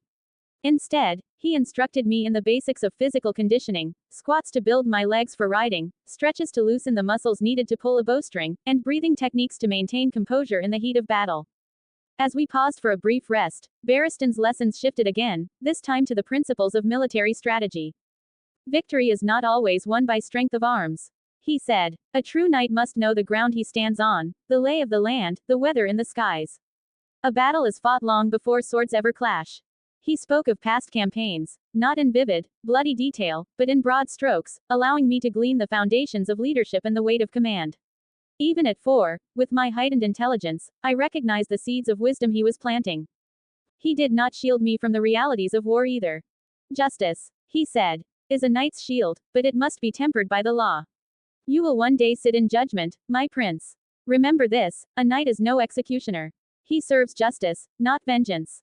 The training was grueling, but not just for my body, it was a crucible for my mind. And when he humored me with a spar, it was less a fight and more a lesson in humility. To him, I was a young pup barking at a direwolf. He toyed with me, sidestepping my clumsy swings with the ease of a man flicking away flies. Once, he didn't even bother to draw his sword, just a step back, a flick of his wrist, and my wooden blade met only empty air. But I noticed his fleeting glances, as though gauging my form, testing me. I was out of my depth, a rogue in an open duel, but I wasn't stupid enough to charge him head on. Instead, I focused on minimizing mistakes, relying on my luck only to avoid critical fumbles, a tactic that seemed to amuse Barristan greatly. Perhaps it even unnerved him a little, seeing a 4-year-old so methodical, so deliberate. From across the yard, I felt Jaime's gaze sharpen. It was subtle, the way his arms folded a fraction tighter or the slight tilt of his head whenever Barristan murmured a rare word of encouragement my way. I may have been too young to be a threat, but maybe, just maybe, I had begun to earn a whisper of their curiosity. Still, the grind was worth it. Because I didn't just complete the quest, I hit the bonus objective too. Barely. I suppressed the childish giggle bubbling inside me. This was, without a doubt, one of the highlights of my new life so far. Constitution save failed. Exhaustion 3. I groaned, almost collapsing from sheer exhaustion. Had I not been used to pushing past my limits since my earliest days in this life, I would have made a fool of myself right there in front of the Lord Commander and the Kingslayer. That's enough for today, my prince. Barristan said, signaling for me to return the wooden sword. You have learned much already. I wiped the sweat from my brow and watched him turn to leave, but something in me refused to let the moment end just yet. Wait, Sir Barristan, I called out. The Lord Commander paused, a curious, almost amused glint in his eye. You recover quickly, he noted. Even after such exertion, you still have the spirit to press on. Perhaps tutoring you will prove to be one of my wiser decisions. Thank you, Lord Commander.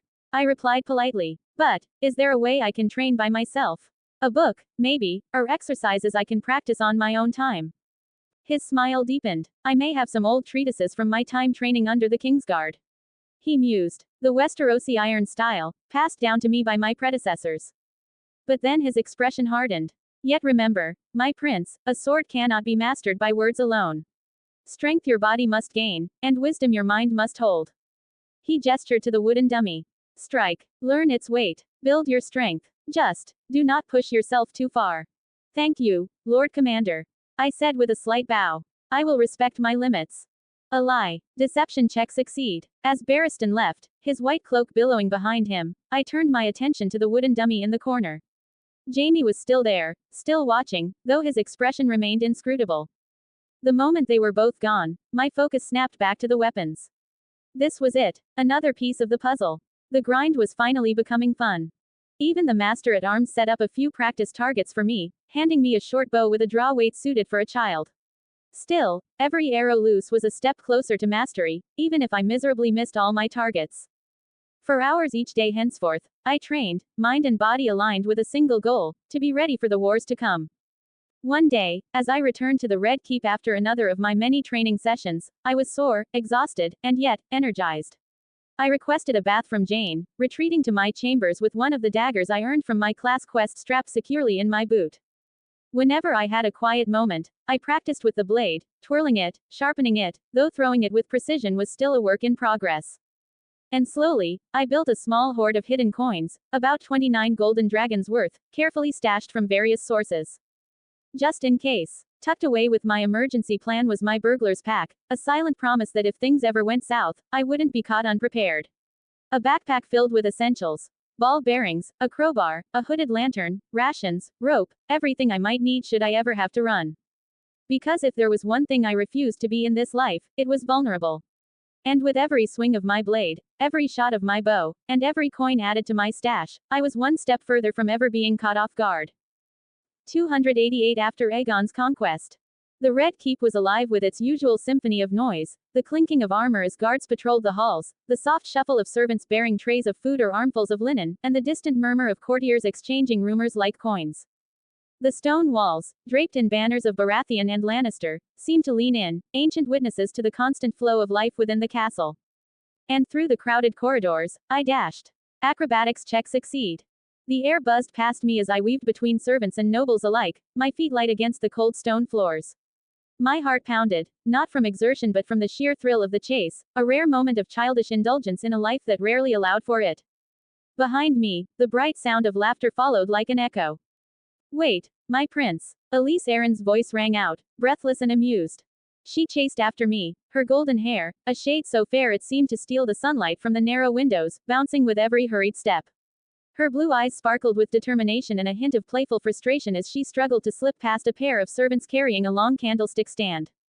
You are faster, I admit it. She called again, giggling even as she nearly sent a woman carrying a basket of fruits toppling over. Pardon me. So sorry. Elise gasped, steadying the woman with a fleeting touch before darting back into pursuit. The servants, of course, were not blind to our antics. Watch where you're going, my lady. A flustered maid huffed, clutching a basket of fresh bread. Careful with those candles. They're for the king's chambers. Another barked, though her scolding was softened by a faint smile. The commotion was not without cause. This was not a random chase through the Red Keep but the aftermath of a bold, and frankly foolish, challenge. For the past year, I had grown unexpectedly close to Elise, the daughter of the Hand of the King. Our bond was a curious thing, two outliers in the original world and story created by George R.R. Martin. She was a noble girl denied the chance to study anything beyond maidenly lessons, until I manipulated things in our favor, and I was, well, a prince with more knowledge in my head than anyone regardless of their age should rightfully possess. We were misfits, yet somehow, we fit together.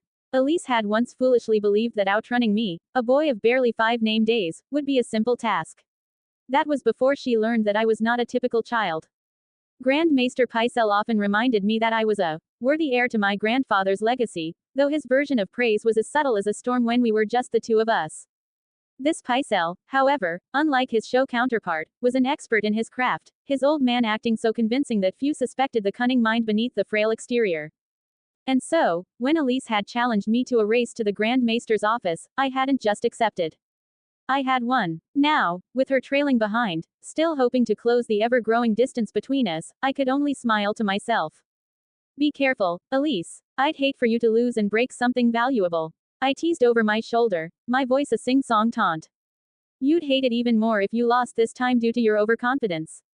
She huffed, her cheeks flushed not only from exertion but from the sting of losing to me yet again. The sun streamed through the arched windows, casting shifting patterns of stags and lions on the stone walls as we ascended the spiral staircase leading to Pycelle's tower. Dust motes danced in the sunbeams, a rare moment of quiet beauty amid the rush of our childish game. At last, I reached the third floor, my hand already moving to knock on the heavy wooden door. Dawn. Elise's voice came from below, a touch of disbelief in it. The race was over, she knew it, but her competitive spirit refused to let her admit defeat so easily. The door creaked open at my knock, and a familiar voice called out from within. Come in. I slipped inside the Grand Maester's office, shutting the door behind me with a satisfied smirk. The room smelled of parchment and ink, a faint aroma of dried herbs lingering in the air. Towering bookshelves lined the walls, stretching up to the very top of the four-story tower, packed with ancient tomes and scrolls so old they looked ready to crumble into dust. A large desk stood at the heart of the room, cluttered with stacks of parchment and delicate glass vials, a chaotic order only a maester could understand. Beyond the windows, the capital of Westeros sprawled out in all its chaotic glory, the rooftops of King's Landing a sea of red tiles and twisting streets. Ah, my prince, Pycelle rasped, though his eyes, sharp and calculating, betrayed the feigned frailty in his voice. So eager for today's lesson, are we? And where is Lady Arryn? You two have become quite the inseparable pair. She's on her way, I replied smoothly. We were both excited to begin.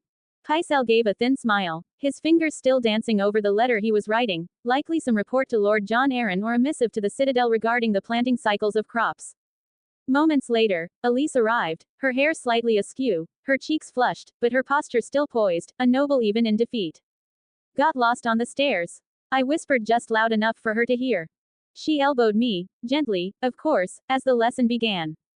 Tell me, children, Pycelle said, his voice a slow drawl as he set aside his quill. Have you any experience handling animals? We shook our heads. Good, he said, his smile more thoughtful than kind. Then today, you shall learn how to send letters by raven, a skill every lord and lady must master, and in time, you will learn how to care for horses and cattle. The next 2 hours were a blur of quills and feathers, of scribbled notes and Pycelle's steady voice explaining the diets of ravens, the intricacies of their training, and the fascinating uses of various animals across the 7 kingdoms. He spoke of the great sand steeds of Dorne, the massive destriers bred for war and even the exotic creatures rumored to exist beyond the Jade Sea. You are learning this faster than most acolytes at the Citadel, Pycelle remarked, his voice tinged with a rare flicker of pride. Not even the boys training to wear the chain grasp these concepts as swiftly. I absorbed every word like a sponge, not only for the knowledge of better understanding my animal handling skill, but for the sweet ping of my system. By consulting an accurate nonfiction book about animal handling topic, you gain an extra +5 bonus to any check you make about that topic for the next 4 hours. Elise, on the other hand, leaned more heavily on me, an unspoken request for help that I was only too happy to oblige. You have successfully helped your ally. A character can only provide help if the task is one that he or she could attempt alone. For example, trying to open a lock requires proficiency with thieves' tools, so a character who lacks that proficiency can't help another character in that task. Moreover, a character can help only when 2 or more individuals working together would actually be productive. Some tasks, such as threading a needle, are no easier with help. Of course, Pycelle likely believed he was the sole source of our growing knowledge. He was wrong, only I had the broken game mechanics that turned simple lessons into opportunities for power. As the lesson ended, Elise and I closed our books, exchanging a glance that was equal parts exhaustion and satisfaction. Thank you, Grand Maester, I said, ever the respectful pupil. Elise mimicked me, adding a playful wink in my direction as we stepped back into the hallway. The air in the corridor felt lighter, the burden of study momentarily lifted. As Elise and I strolled through the stone corridors of the Red Keep, the soft clinking of her boots against the marble floor echoed faintly. The late afternoon sun spilled through the narrow windows, casting long shadows that danced along the walls. She walked beside me, her blue eyes flicking to the satchel slung across my shoulder, the one where I kept my deck of cards. You know, she started, a sly grin tugging at her lips. I've been thinking about our last match. I arched an eyebrow, already knowing where this was headed. Oh, the one where your entire royal line crumbled after I played the usurper. Or the one where you tried to build an unstoppable dynasty with Aegon and both his sisters, only to lose them all to a faith uprising. Elise groaned, playfully shoving my arm. You tricked me into believing the High Septon card was useless. She accused me. I thought you said he was only good for defense. I chuckled. He is, unless you pair him with the faith militant and a few noble supporters. Then he's more than capable of toppling a king. She folded her arms, nose wrinkled in mock annoyance. You make it sound so obvious after I've already lost. That's because the game isn't just about the cards. I said, spinning a random card between my fingers, a habit I'd picked up. It's about who you think I am when I play them. Am I building a kingdom? Or am I laying the foundation for its fall? Her eyes narrowed at me. So you lie. I smirked. I bluff. Elise laughed, shaking her head. One of these days, I'm going to outwit you. I gave her a look of exaggerated surprise. And when that day comes, Lady Erin, I'll personally crown you Queen of Cards. Better start polishing the crown then. She quipped, a gleam of determination in her voice. We rounded a corner, the playful banter still hanging in the air, when her expression softened and she asked, her voice hopeful as we began reaching my chambers. By the way, have you come up with another song? I smiled. As a matter of fact, yes.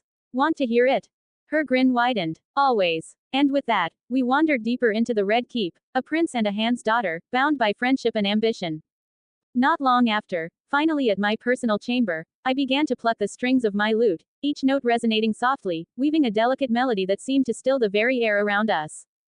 Performance check succeed. Elise's expression shifted immediately, her usual playful demeanor melting into something quieter, more vulnerable, as the music drew her in. Then, with measured breath, I began to sing, not a song of this world, but one I carried from a life long gone. These scars long have yearned for your tender caress. To bind our fortunes, damn what the stars own. Rend my heart open, then your love profess, a winding, weaving fate to which we both atone. I watched as Elise placed a hand over her heart, visibly moved by the words. Her lips parted slightly, as if the song had reached somewhere deep within her, a place untouched by the courtly ballads of the Red Keep. You flee my dream come the morning. Your scent, berries tart, lilac sweet. To dream of golden strands cascading down. Shining moon of blue eyes, glistening as you weep. The final note of the verse hung in the air like a whisper. It wasn't magic, just raw emotion laced with practiced skill, but the way Elise stared, wide-eyed and silent, you'd think I had cast some spell over her. I let the pause stretch for a heartbeat longer than needed before continuing, pouring a bit more into both voice and instrument, striking that perfect balance between vulnerability and control. The falcon I will follow into the moonlight. To find your heart, its passion displaced. By ire ever growing, hardening into stone. Amidst the cold to hold you in a heated embrace. Eyes closed now, I let the music guide me with the sharp edge of longing, of a life lost in a song that didn't belong to this world. You flee my dream come the morning. Your scent. Berries tart, lilac sweet. To dream of golden strands cascading down. Shining moon of blue eyes, glistening as you weep. As the last chord faded, I opened my eyes. Elise stood unmoving, her only motion the slow rise and fall of her chest and the single tear slipping down her cheek. Then, ping, the familiar chime of my game system broke the silence, pulling me back to reality. Before I could process the notification, Elise clapped softly, the sound almost hesitant, as if she didn't want to disturb the lingering echo of the song. That was so beautiful, Dawn. Her voice wavered slightly as she quickly wiped the tear from her cheek. I've never heard anything like it. Praise wasn't something I was used to, at least, not for my talents. Back home, I was basically invisible, a shadow blending into the crowd. Here, well, things were different. I managed a warm smile, my deception skill smoothing over the slight awkwardness I felt. I'm glad you liked it. Truly. Her cheeks flushed a delicate pink, and for a moment, she seemed caught between words, as though the song had left her disarmed. Sensing the need to break the tension, I added, there are still a few notes I need to get right, some rhymes aren't working as well as I'd like, but nothing a bit more practice can't fix. Would you mind helping me with that sometime? Elise blinked, her blush deepening. Not at all, she said softly, though her gaze lingered a little longer than necessary. I chuckled inwardly. It didn't take a master strategist to notice the signs, the way she kept tucking her hair behind her ear, how her voice softened whenever she spoke to me. She had a crush. A sweet one, at that. But while I appreciated her affection, Elise was still just a girl, younger than me in every way that mattered. No matter how much I might look younger than her, the distance between us was more than just a few years. Gently, I cleared my throat, pulling her back from whatever daydream she'd wandered into. Thanks again, I said, offering a playful smirk. I'll see you later. She nodded, cheeks still tinted pink. Of course. As she turned to leave, I let out a quiet sigh, shaking my head with a faint smile. Poor girl. She wasn't bad looking by any means, but whatever she imagined this was, well, it wasn't that. Still, I couldn't dwell on it. Because, ping, there it was again, the notifications. Now, where was I? Ah, yes, the new update. The system hadn't told me the exact class 1 would be unlocking for completing its requirement, but I'd figured it out after a while. A quest that constantly tracked my progress. Quest completed. The path of the performer. Requirement. Gain access to a music instrument and get sufficient practice with it. Requirement. Successfully pass 25 performance checks 25/25. Reward. Unlock a new class. 25 performances. 25 moments of proving that my music wasn't just noise but a crafted skill. From playing for Elise and my half-siblings, to even singing a ballad in the sept once, each moment had pushed me closer to this point.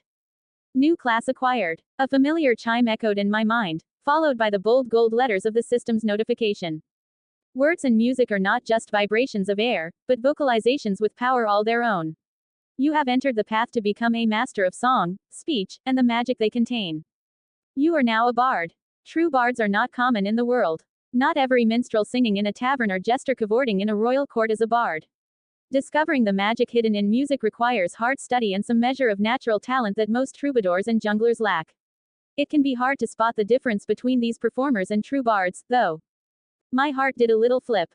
Finally, I'd been working toward this moment for weeks, ever since I noticed the pattern behind how my classes seemed to unfold like classic RPG progressions. What better way to weaponize words than to lace them with magic? The next set of notifications rolled in, feeding me the sweet details. Class features, Bard, rank D. Proficiency in one skill of your choice. Definitely picking performance. Testing my artistic skills before people that either really liked me or were at least afraid to criticize my work was one thing, other entirely different will be standing before a crowd that doesn't know who I am or simply didn't care about it. Proficiency with one musical instrument of your choice. My trusty lute has served me well, besides half of my trick is singing amazing lyrics that were very popular in my previous life. Abilities unlocked. Bardic Inspiration, rank D, you can supernaturally inspire others through words, music, or dance. Awesome, pair this with my help and I might after all become a truly great teacher. Divine Half-Caster, rank D, you have learned to cast spells through your bardic arts. New cantrips learned. Friends and Vicious Mockery. New spells learned. Sleep and Hideous Laughter. I grinned. Oh yeah, baby, who's ready to toss a coin to your witcher? Not that anyone here would get the reference, which, honestly, only made it funnier. But this wasn't just another stroke of luck. No sudden quest reward handed to me on a silver platter. This was earned. And now I could finally weave magic into my music. But the half-caster part was actually a surprise. Granted, bards were never as powerful spell slingers like sorcerers or wizards, but I still was pretty sure they fit the full caster group. Having said that, that was still fine by me. My current focus wasn't raw magical firepower, but its versatility. Words could sway a crowd, inspire an army, or break a heart. And that was just rank D stuff. The real question was how this would grow. If this was the starting line, what would the higher ranks unlock? I clenched my fist, already imagining the possibilities. The crowd control, the subtle enchantments, the potential to move both hearts and minds with a single verse. But there was work to be done. Talent wasn't enough. I needed practice, not just in private, but in front of real audiences. It seemed like performing for others had been another, special ingredient, missing from my usual grind sessions. From now on, every song I played, every story I told and every speech I gave would be more than just words in the wind. They would be stepping stones to mastering this new class. I chuckled to myself. Looks like I'm going to need a bigger audience. Level. 3/4 proficiency bonus, +2. Class. Rogue D, Bard D. HP. 2 armor class. 10 padded armor. Divine points. 2 max tier. 1. Speed. 3.5 miles per hour 30 feet. Traits. Bardic Inspiration Divine HALFCASTER. STR. 8-1 Child's Body Penalty. Athletics. +1 Book Bonus +5. Dex. 8-1 Child's Body Penalty Proficient Save +1. Acrobatics. +1. Sleight of Hand. +1. Stealth. plus 3 expertise. Con. 8-1 child's body penalty. Int. 16 plus 3 proficient save plus 5. History. Plus 5. Investigation. Plus 5. Wis. 13 plus 1. Insight. Plus 3. Perception. Plus 5 expertise. Animal handling. Plus 1 reading bonus plus 5. Cha. 18 plus 4. Deception. Plus 6. Persuasion. Plus 6. Performance. Plus 6. Tools. Loot. Cantrips. Friends vicious mockery. First tier. Sleep hideous laughter. Magic wasn't supposed to be subtle. In the stories, it roared, dragons breathing fire, sorcerers hurling bolts of lightning, dark priests cursing their enemies with a snap of their fingers, and druids causing devastating storms of destruction. Magic was loud, obvious. My magic. It was more like a clever whisper in a crowded hall, heard by few, noticed by fewer, and understood by none. Which suited me just fine. The first trick up my sleeve was a freebie spell my system identified as Friends, a spell as misnamed as Robert at a war council. Friends didn't make people like me, didn't foster loyalty or build bonds. No, it was a magical slap of charm that worked just long enough for me to get what I wanted. The steward, a thin-lipped man whose name I didn't bother to remember, had already dismissed me twice despite my charisma attribute being so high. I needed a record from the Royal Archives, nothing of importance, just a record of past tournaments, but I knew if I asked him a third time without something extra, he'd start complaining to Cersei or Robert about the impatient young prince. So, I worked the spell. A gentle touch to my cheek, as if wiping off some imaginary speck of dust, the somatic component. Just enough to draw attention to the faint dab of rouge I'd placed below my eyes, a bit of makeup for the material component, easily explained away as a flourish of courtly fashion. One I made sure my father never heard about. I only need a moment of your time, good Esser. It would mean a great deal. I said, voice smooth as silk, as I approached my target. His eyes softened. His mouth, once a stern line, curved into something dangerously close to a smile. And just like that, the tournament records were mine. Of course, when the spell wore off, his expression shifted, less, how dare you use magic? And more, why the fuck did I just do that? A quiet confusion. Suspicion, perhaps, but no cries of sorcery. It wasn't magic to them, just a moment of weakness, easily exploited by better schemers than me. And really, isn't that what most charm boils down to? It should have ended there. A minor deception, another spell cast in secret, forgotten by everyone but me. But then, how curious. The voice was smooth, soft, a whisper wrapped in silk. I stiffened, turning towards it, slowly, and there he was. Completely undetected by my perception skill. Varys, the spider mastermind, LV, 8. The master of whispers stood just beyond the doorway, his hands gently folded over his stomach, a placid smile on his face. His robes flowed like liquid shadow, and his eyes, dark, unreadable, flicked from the scribe to me, then back again. The spell faded just as the scribe placed the record before me. His fingers lingered for half a second too long, his brow furrowing, confusion creeping into his features as though waking from a pleasant dream. Varys watched that, too. Curious, I repeated, keeping my voice light, playful, an echo of innocence. The spider's smile never wavered. The scribe, he said softly, seemed most resolute a moment ago. And yet, with but a word, you melted his resolve. A beat of silence. Not an accusation. Not yet. Just a subtle observation, a thread laid carefully at my feet, waiting to see if I would pull it. I met his gaze and forced an easy chuckle. A prince's charm, I said smoothly. Some men are more susceptible than others. Varys's head tilted, the motion slow and deliberate. Indeed. There was a quiet weight to the word, like a hand resting too gently on the hilt of a dagger. The scribe, oblivious to the game being played above his head, muttered something about fetching more records and hurried off, perhaps confused by his own actions but not enough to question them. Not yet. I waited until we were alone. Did you need something, Lord Varys?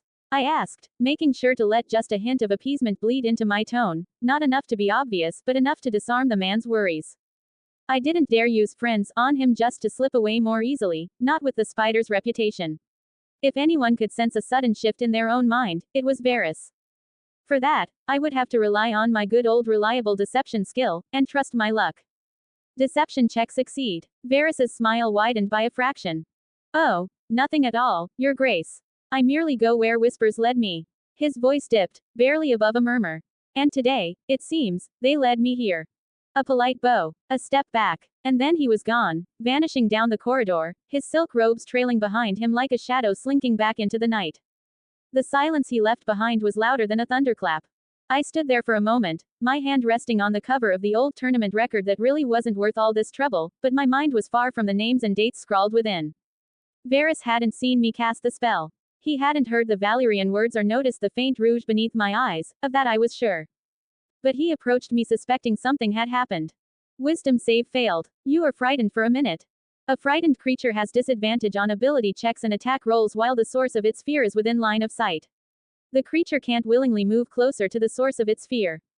Sometimes, the quietest moments were indeed the ones that left the deepest scars. This encounter just served to hammer home that magic worked best in the shadows. Out of sight, out of mind. Having been forced to understand that, I proceeded with exploring my other spells with an extra level of carefulness.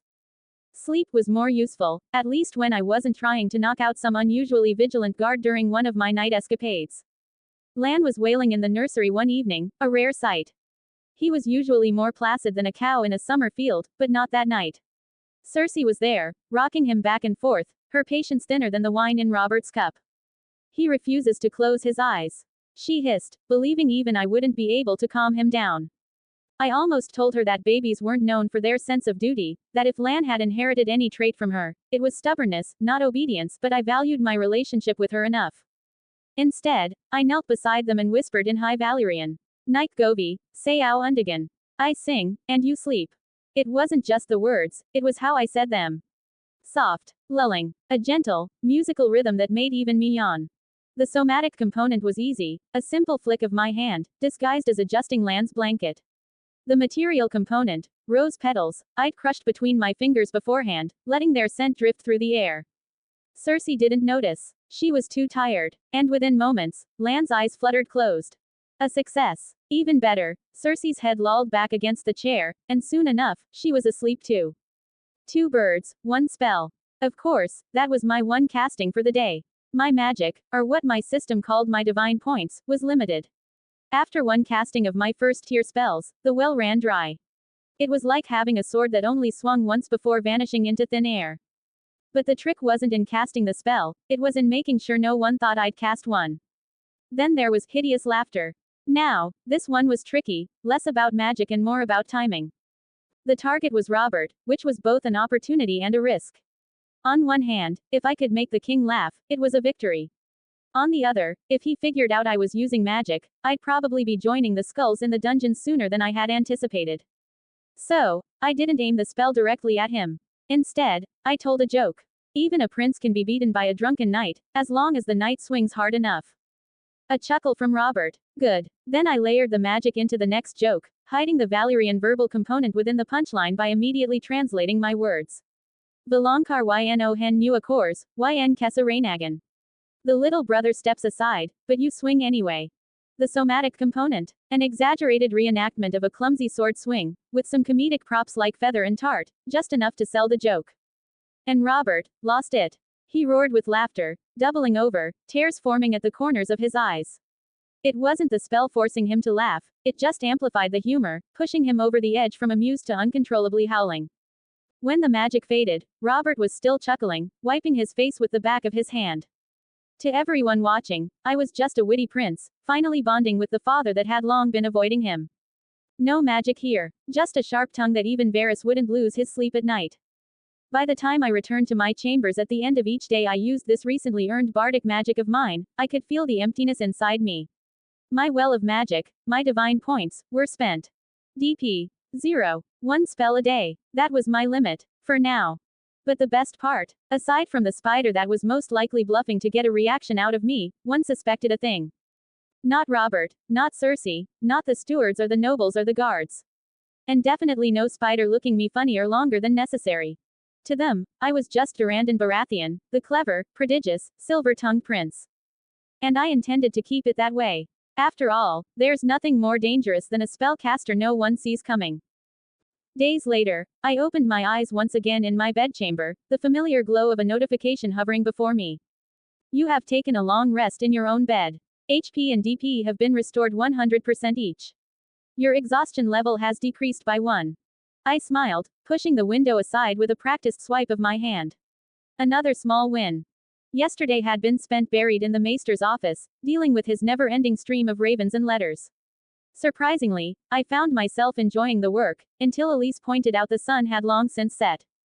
Stretching, I quickly freshened up and changed into a new set of clothes before donning the padded armor Jane had washed for me. It wasn't much, but it was definitely better than nothing. Once I was ready, I turned to the small stray cat curled up at the foot of my bed. I'll be back later, girl. Try not to take over the whole bed while I'm gone. The cat flicked its tail lazily in response, a half-hearted meow, the only acknowledgement I received. Real fierce, I muttered with a chuckle before making my way through the Red Keep. In the courtyard, I spotted Sir Aaron Santigar overseeing the castle garrison's morning drills. His sharp eyes caught me the moment I stepped onto the training grounds.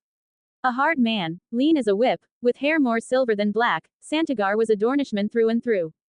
Out of bed at last, my prince. Aaron's voice was dry, but his smirk gave away the good humor beneath it. A few of the guards chuckled softly, still not entirely used by my presence in the training yard, though they quickly stifled it under Santigar's sharp glare. His smile, however, lingered. I nodded back in acknowledgement and he motioned toward the training dummies. After an hour of running around with training armor and equipment, which was more meant to be heavy than defensive, practicing a few moves on the dummies and watching my footwork while missing less than I did back when I first started, I returned to my chamber to find a still sleeping stray cat. Grr. The kitten sitting over my bed announced its boredom for me to hear it, almost like ordering me to play with it. I certainly needed to train it better. I mean, it certainly wasn't a magical creature, but this little cat wasn't a pushover either. Its laziness might be due to the constant activity I've been ordering it to accomplish. Catching doves and rats while also helping me find more stray cats was definitely a feather in its cap. CATLV. 0. Before I could find something to do, an older woman with blonde stringy hair and a thin form entered my chamber carrying a basket with clothes and fruits. She bowed respectfully and began working in silence. Valda, servant of the Red Keep, LV. 0. Seeing the faint window above her head, I began to ponder. The average worker here seemed to be at level 0, but I've also seen several influential figures, clearly around the same age as the workers, if not younger, having their levels around 1 to 4, with most relevant figures even going past 9 and as far as 16. Why was it so? Perhaps they simply had received better training and were lectured and trained by someone like a maester or a knight. My current working theory was that it all depended on their class. The more mundane they were, the easier it was to level it up. As for the ability scores, anything equal or less than 9 on any one of them was considered below average, more akin to children and elderly people. That's where my 3 physical status were currently stuck at. From 10 to 11, it was probably regarded as average, or what the peasant equivalent was supposed to be, with its modifier being neither a bonus or a penalty. Any healthy peasant should be capable of meeting this standard. Perhaps 12 to 15 would finally be where the above average found themselves in. That's where my wisdom fitted in. As for what lies beyond that point, 16 plus, I knew my father's strength and constitution were supposed to be, as well as Pycel's intelligence and Varys' wisdom were, probably due to them speccing into different builds. By the time I returned to the training grounds the next day, Sir Barristan was waiting for me, arms crossed over his breastplate, his white cloak billowing ever so slightly in the wind. His mere presence was a lesson in discipline. My prince. He greeted me with a small bow. Are you ready for today's lesson? I inclined my head, unclasping my small cloak. Apologies for the delay. I was. He raised a hand, stopping me gently. There's no need to explain, my prince. You have many duties beyond the sword. Though, I must admit, I admire your willingness to tend to both. His words, simple yet sincere, made me stand a little taller. Thank you, Sir Barristan, I said, tightening my grip on the practice sword. I promise I won't let those duties slow me down. He nodded approvingly. Good. Then let's begin with your footwork. Remember, mastery of the blade begins with mastery of your stance. A man who cannot control his own feet cannot hope to control his opponents. I nodded before changing into my personal training armor that suited my still small body despite its cumbersome weight. Anyone can put on a suit of armor or strap a shield to an arm. Only those proficient in the armor's use know how to wear it effectively, however. If you wear armor that you lack proficiency with, you have disadvantaged on any ability check, saving throw, or attack roll that involves strength or dexterity, and you can't cast spells. Great, the things I do to not die in an accident. I thought while gritting my teeth as I got ready. Before me lay a stretch of uneven ground littered with small obstacles, stones, logs and loose soil. It wasn't the first time he'd had me run these drills, but the added weight of the training armor always made it feel like the first. I exhaled and stepped onto the course, moving deliberately, each footfall careful but steady. Slow at first, but steady. Barristan watched me like a hawk. Good. Keep your balance, my prince. A knight who trips on the battlefield dies on the battlefield. It was slow going, twice as long to cover the same distance, but my cunning action gave me an edge, helping me dart between obstacles with a rhythm that, while clumsy, was improving. When I finally finished, Barristan gave a small nod. Better. You're moving more fluidly now, less hesitation. A faint smile tugged at my lips. Now, he continued, motioning to a climbing wall set against the far end of the yard. Let's see if the treatise I gave you on exercising has paid off. Climbing may seem simple, but on the field, scaling a wall or a steep hill may be the difference between victory and death. I would have groaned in annoyance if I wasn't so adamant about not letting my physical attributes dictate my own actions. Which definitely sounded more inspiring before I fell several times due to my strength failing me every time I reached past halfway through the climbing wall. Athletics check failed. Athletics check failed. Athletics check failed. You're improving, my prince. Barristan said, his voice calm despite my evident struggle. Last time, you could barely hold your own weight on it. Today, you managed to reach the halfway point. Thanks, I muttered, still gasping from my latest fall. But it doesn't really feel like it. The Lord Commander smiled faintly. Give time to time, my prince. Strength does not come overnight, it is earned, one fall at a time. Despite myself, I couldn't help but let out a tired laugh. I'll be sure to add, falling, to my list of talents, then. He chuckled softly, a useful skill in its own right, so long as you learn to rise just as swiftly. With a sigh, I pushed myself to my feet once more, grabbing my practice sword and stepping onto the sparring ground. Shall we move on to the part where I'm better at standing? I quipped. Barristan's smile didn't quite reach his eyes. A spar, as always. Focus on defense, move with your opponent's strikes, watch for openings. I spun the practice sword in my hand, setting my stance. Understood. Then let us begin, Barristan announced, his voice steady as steel. Without hesitation, he advanced, not with the full might of a Kingsguard, but with enough weight behind his strike to remind me who I was facing. His practice sword arced toward my neck, a simple, testing blow. I raised my wooden blade, parrying the swing with a sharp crack of wood against wood. The force of it still made my arms ache. Make no mistake, Barristan was holding back. Even with my training, I was a child, barely able to match a skilled squire, let alone a seasoned knight that Barristan could defeat with his eyes closed. But I wasn't helpless. I'd learned the basics and honed them with relentless practice. I couldn't overpower him, but I could outthink him. I waited, using insight to read the smallest shifts in his stance, the twitch of a shoulder, the weight shifting between his feet. When I saw an opening, I lunged, aiming for his chest, but my strike veered off course, grazing his left shoulder instead. Too slow, too imprecise. Barristan countered with a thrust toward my stomach. His movements were smooth, practiced, but I didn't need to match his skill. I needed to avoid his blade. Seeing my opponent going on the offensive, and knowing I wasn't doing much on my own offensive, I decided to dodge, focusing entirely on avoiding attacks and even going as far to pull an acrobatic stunt by rolling under the man's legs, a move that drew a slight lift of his brow. Thanks to my cunning action ability, I managed to slip away from my opponent's reach without opening myself for any opportunity attack. But Barristan wasn't fooled for long. He pivoted, faster than I expected and reached for me, despite my efforts to avoid him, a clear attempt to grapple. Perhaps he thought I relied too much on speed and tricks.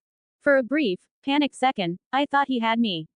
But then, heroic inspiration spent, I darted out of his grasp, my sudden burst of movement earning a rare look of surprise from the Lord Commander. Enough, Barristan declared, stepping back, his expression caught between pride and puzzlement. We lowered our practice weapons and exchanged formal bows. That was brilliant, my prince, quick and effective. His praise was genuine but measured. Although, he hesitated, clearly mindful of my pride. Speak freely, sir. I unfastened my training helmet, letting the cool air hit my sweat-drenched hair. You lean too far into your thrusts. A strong attack means nothing if it leaves you overextended. Against a faster opponent, you'd be dangerously exposed. I nodded, committing his words to memory. Understood. Good. His smile softened. Again, I secured my helmet once more and raised my sword, both hands gripping the hilt. My heart still raced, but I focused, watching. Studying. Insight check succeed. Barristan's weight shifted onto his left leg. He wasn't going to charge, he was about to circle me, aiming for my side. He moved, exactly as I predicted, swinging his sword in a wide arc. I blocked, but the force of the blow drove me to one knee. Damn, my strength was still lacking. Panting now, I could feel my body getting ready to be forced to make another Constitution save. I twisted my blade, trying to break the clash and disengage, but Barristan followed up instantly, swinging down at my shoulder. I threw myself to the side, barely avoiding the strike, and retaliated with an upward swing, a calculated risk. I tapped into my weapon's mastery, channeling a Vex flourish into the move. As it actually landed this time, my attack had provided an opening, one I didn't have the chance to exploit before Barristan stopped his weapon near my neck. But he pretended as if he hadn't and moved on, blocking my next attack despite the advantage I still had. Barristan then decided to test my stamina and began swinging at me again and again, forcing me to do nothing else but to dodge and deflect his strikes. Understanding that my opponent was letting me avoid his strikes, I just braced myself against the onslaught of attacks with the extra determination that my latest notification gave me. Constitution save succeed. Barristan was much faster than me, but he was clearly holding back, and I knew full well the Kingsguard wanted me to take advantage of that. Suddenly, the tip of my sword connected. A clean hit. Barristan's eyes widened, not in pain, but in surprise. For just a fraction of a second, the Great Knight froze, not expecting me to land a strike. I didn't hesitate. I slid under his legs again and, as I rose, drove a kick into the back of his knee. Barristan dropped, one knee hitting the ground. Seizing the moment, I pressed my wooden blade against his neck. Yield, I demanded, adrenaline still pumping through my veins. A beat of silence. Then, ping, not now. I ignored the notification, keeping my focus squarely on Barristan. The Lord Commander blinked, his lips parting in astonishment. How did you? He chuckled, still stunned. That was clever, my prince. Very clever. He shifted, still kneeling while dropping his weapon, which was almost skillfully angled to allow a last mutually assured destruction strike, and gave me a slight bow. I yield. Relief flooded through me, but I didn't let it show. Months of relentless training, gritting my teeth through sore muscles and late-night drills, had led to this. Sure, Barristan had held back. But I had earned this moment. As we stood, the Lord Commander studied me with something close to admiration. You've improved beyond what I expected. I've seen squires much older than you who wouldn't last half as long. I allowed myself a rare smile. I've had a fine teacher, and relentless practice. His answering grin was warm. And yet you want to push yourself even harder. I tilted my head. Is there any other way? Barristan laughed softly. No, I suppose not. We walked off the training yard together, his voice slipping back into the role of a mentor. Your upper body strength is developing, but you need to strengthen your legs. Endurance is key. Unlike duels, a battle can last hours, and a warrior must stand through it. I nodded, absorbing every word. I'll focus on my legs more, sir. He patted my shoulder, a gesture more fitting for a father than a sworn sword.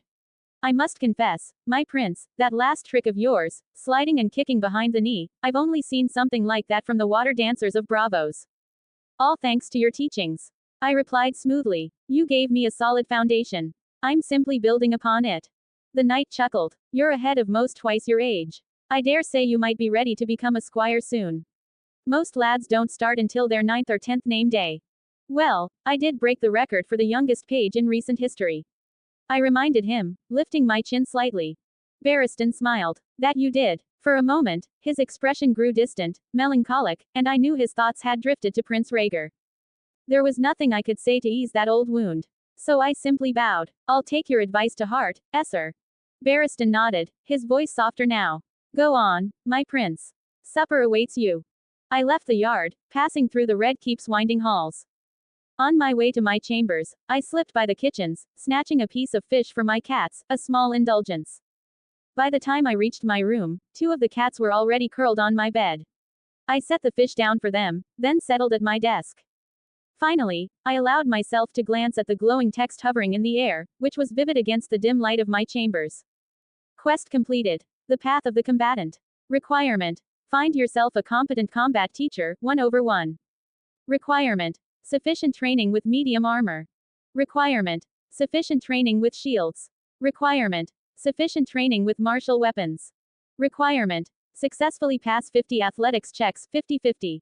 Requirement. Make your combat teacher take you serious during a spar session, 5/5. Reward. Unlock a new class. Finally. Do you have any idea what I went through for this?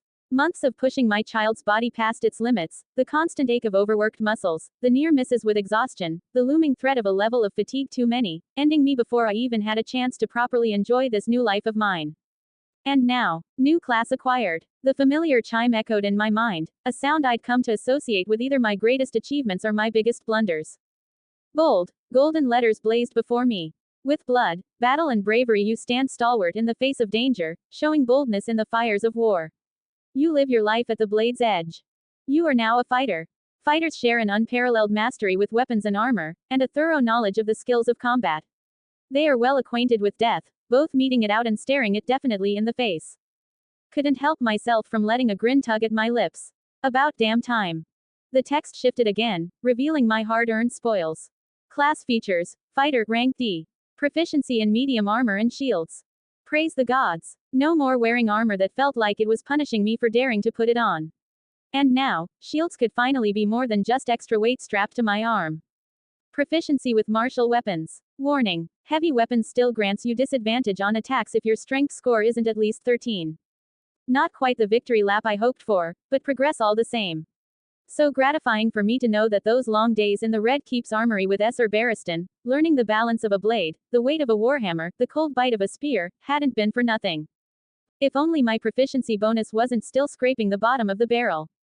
Abilities unlocked. Fighting style 1 # rank D. You have honed your martial prowess and gained a fighting style of your choice. Defense is recommended. Sure, why not? Let's be real, anyone other than Barristan would happily knock me on my ass just to make a point.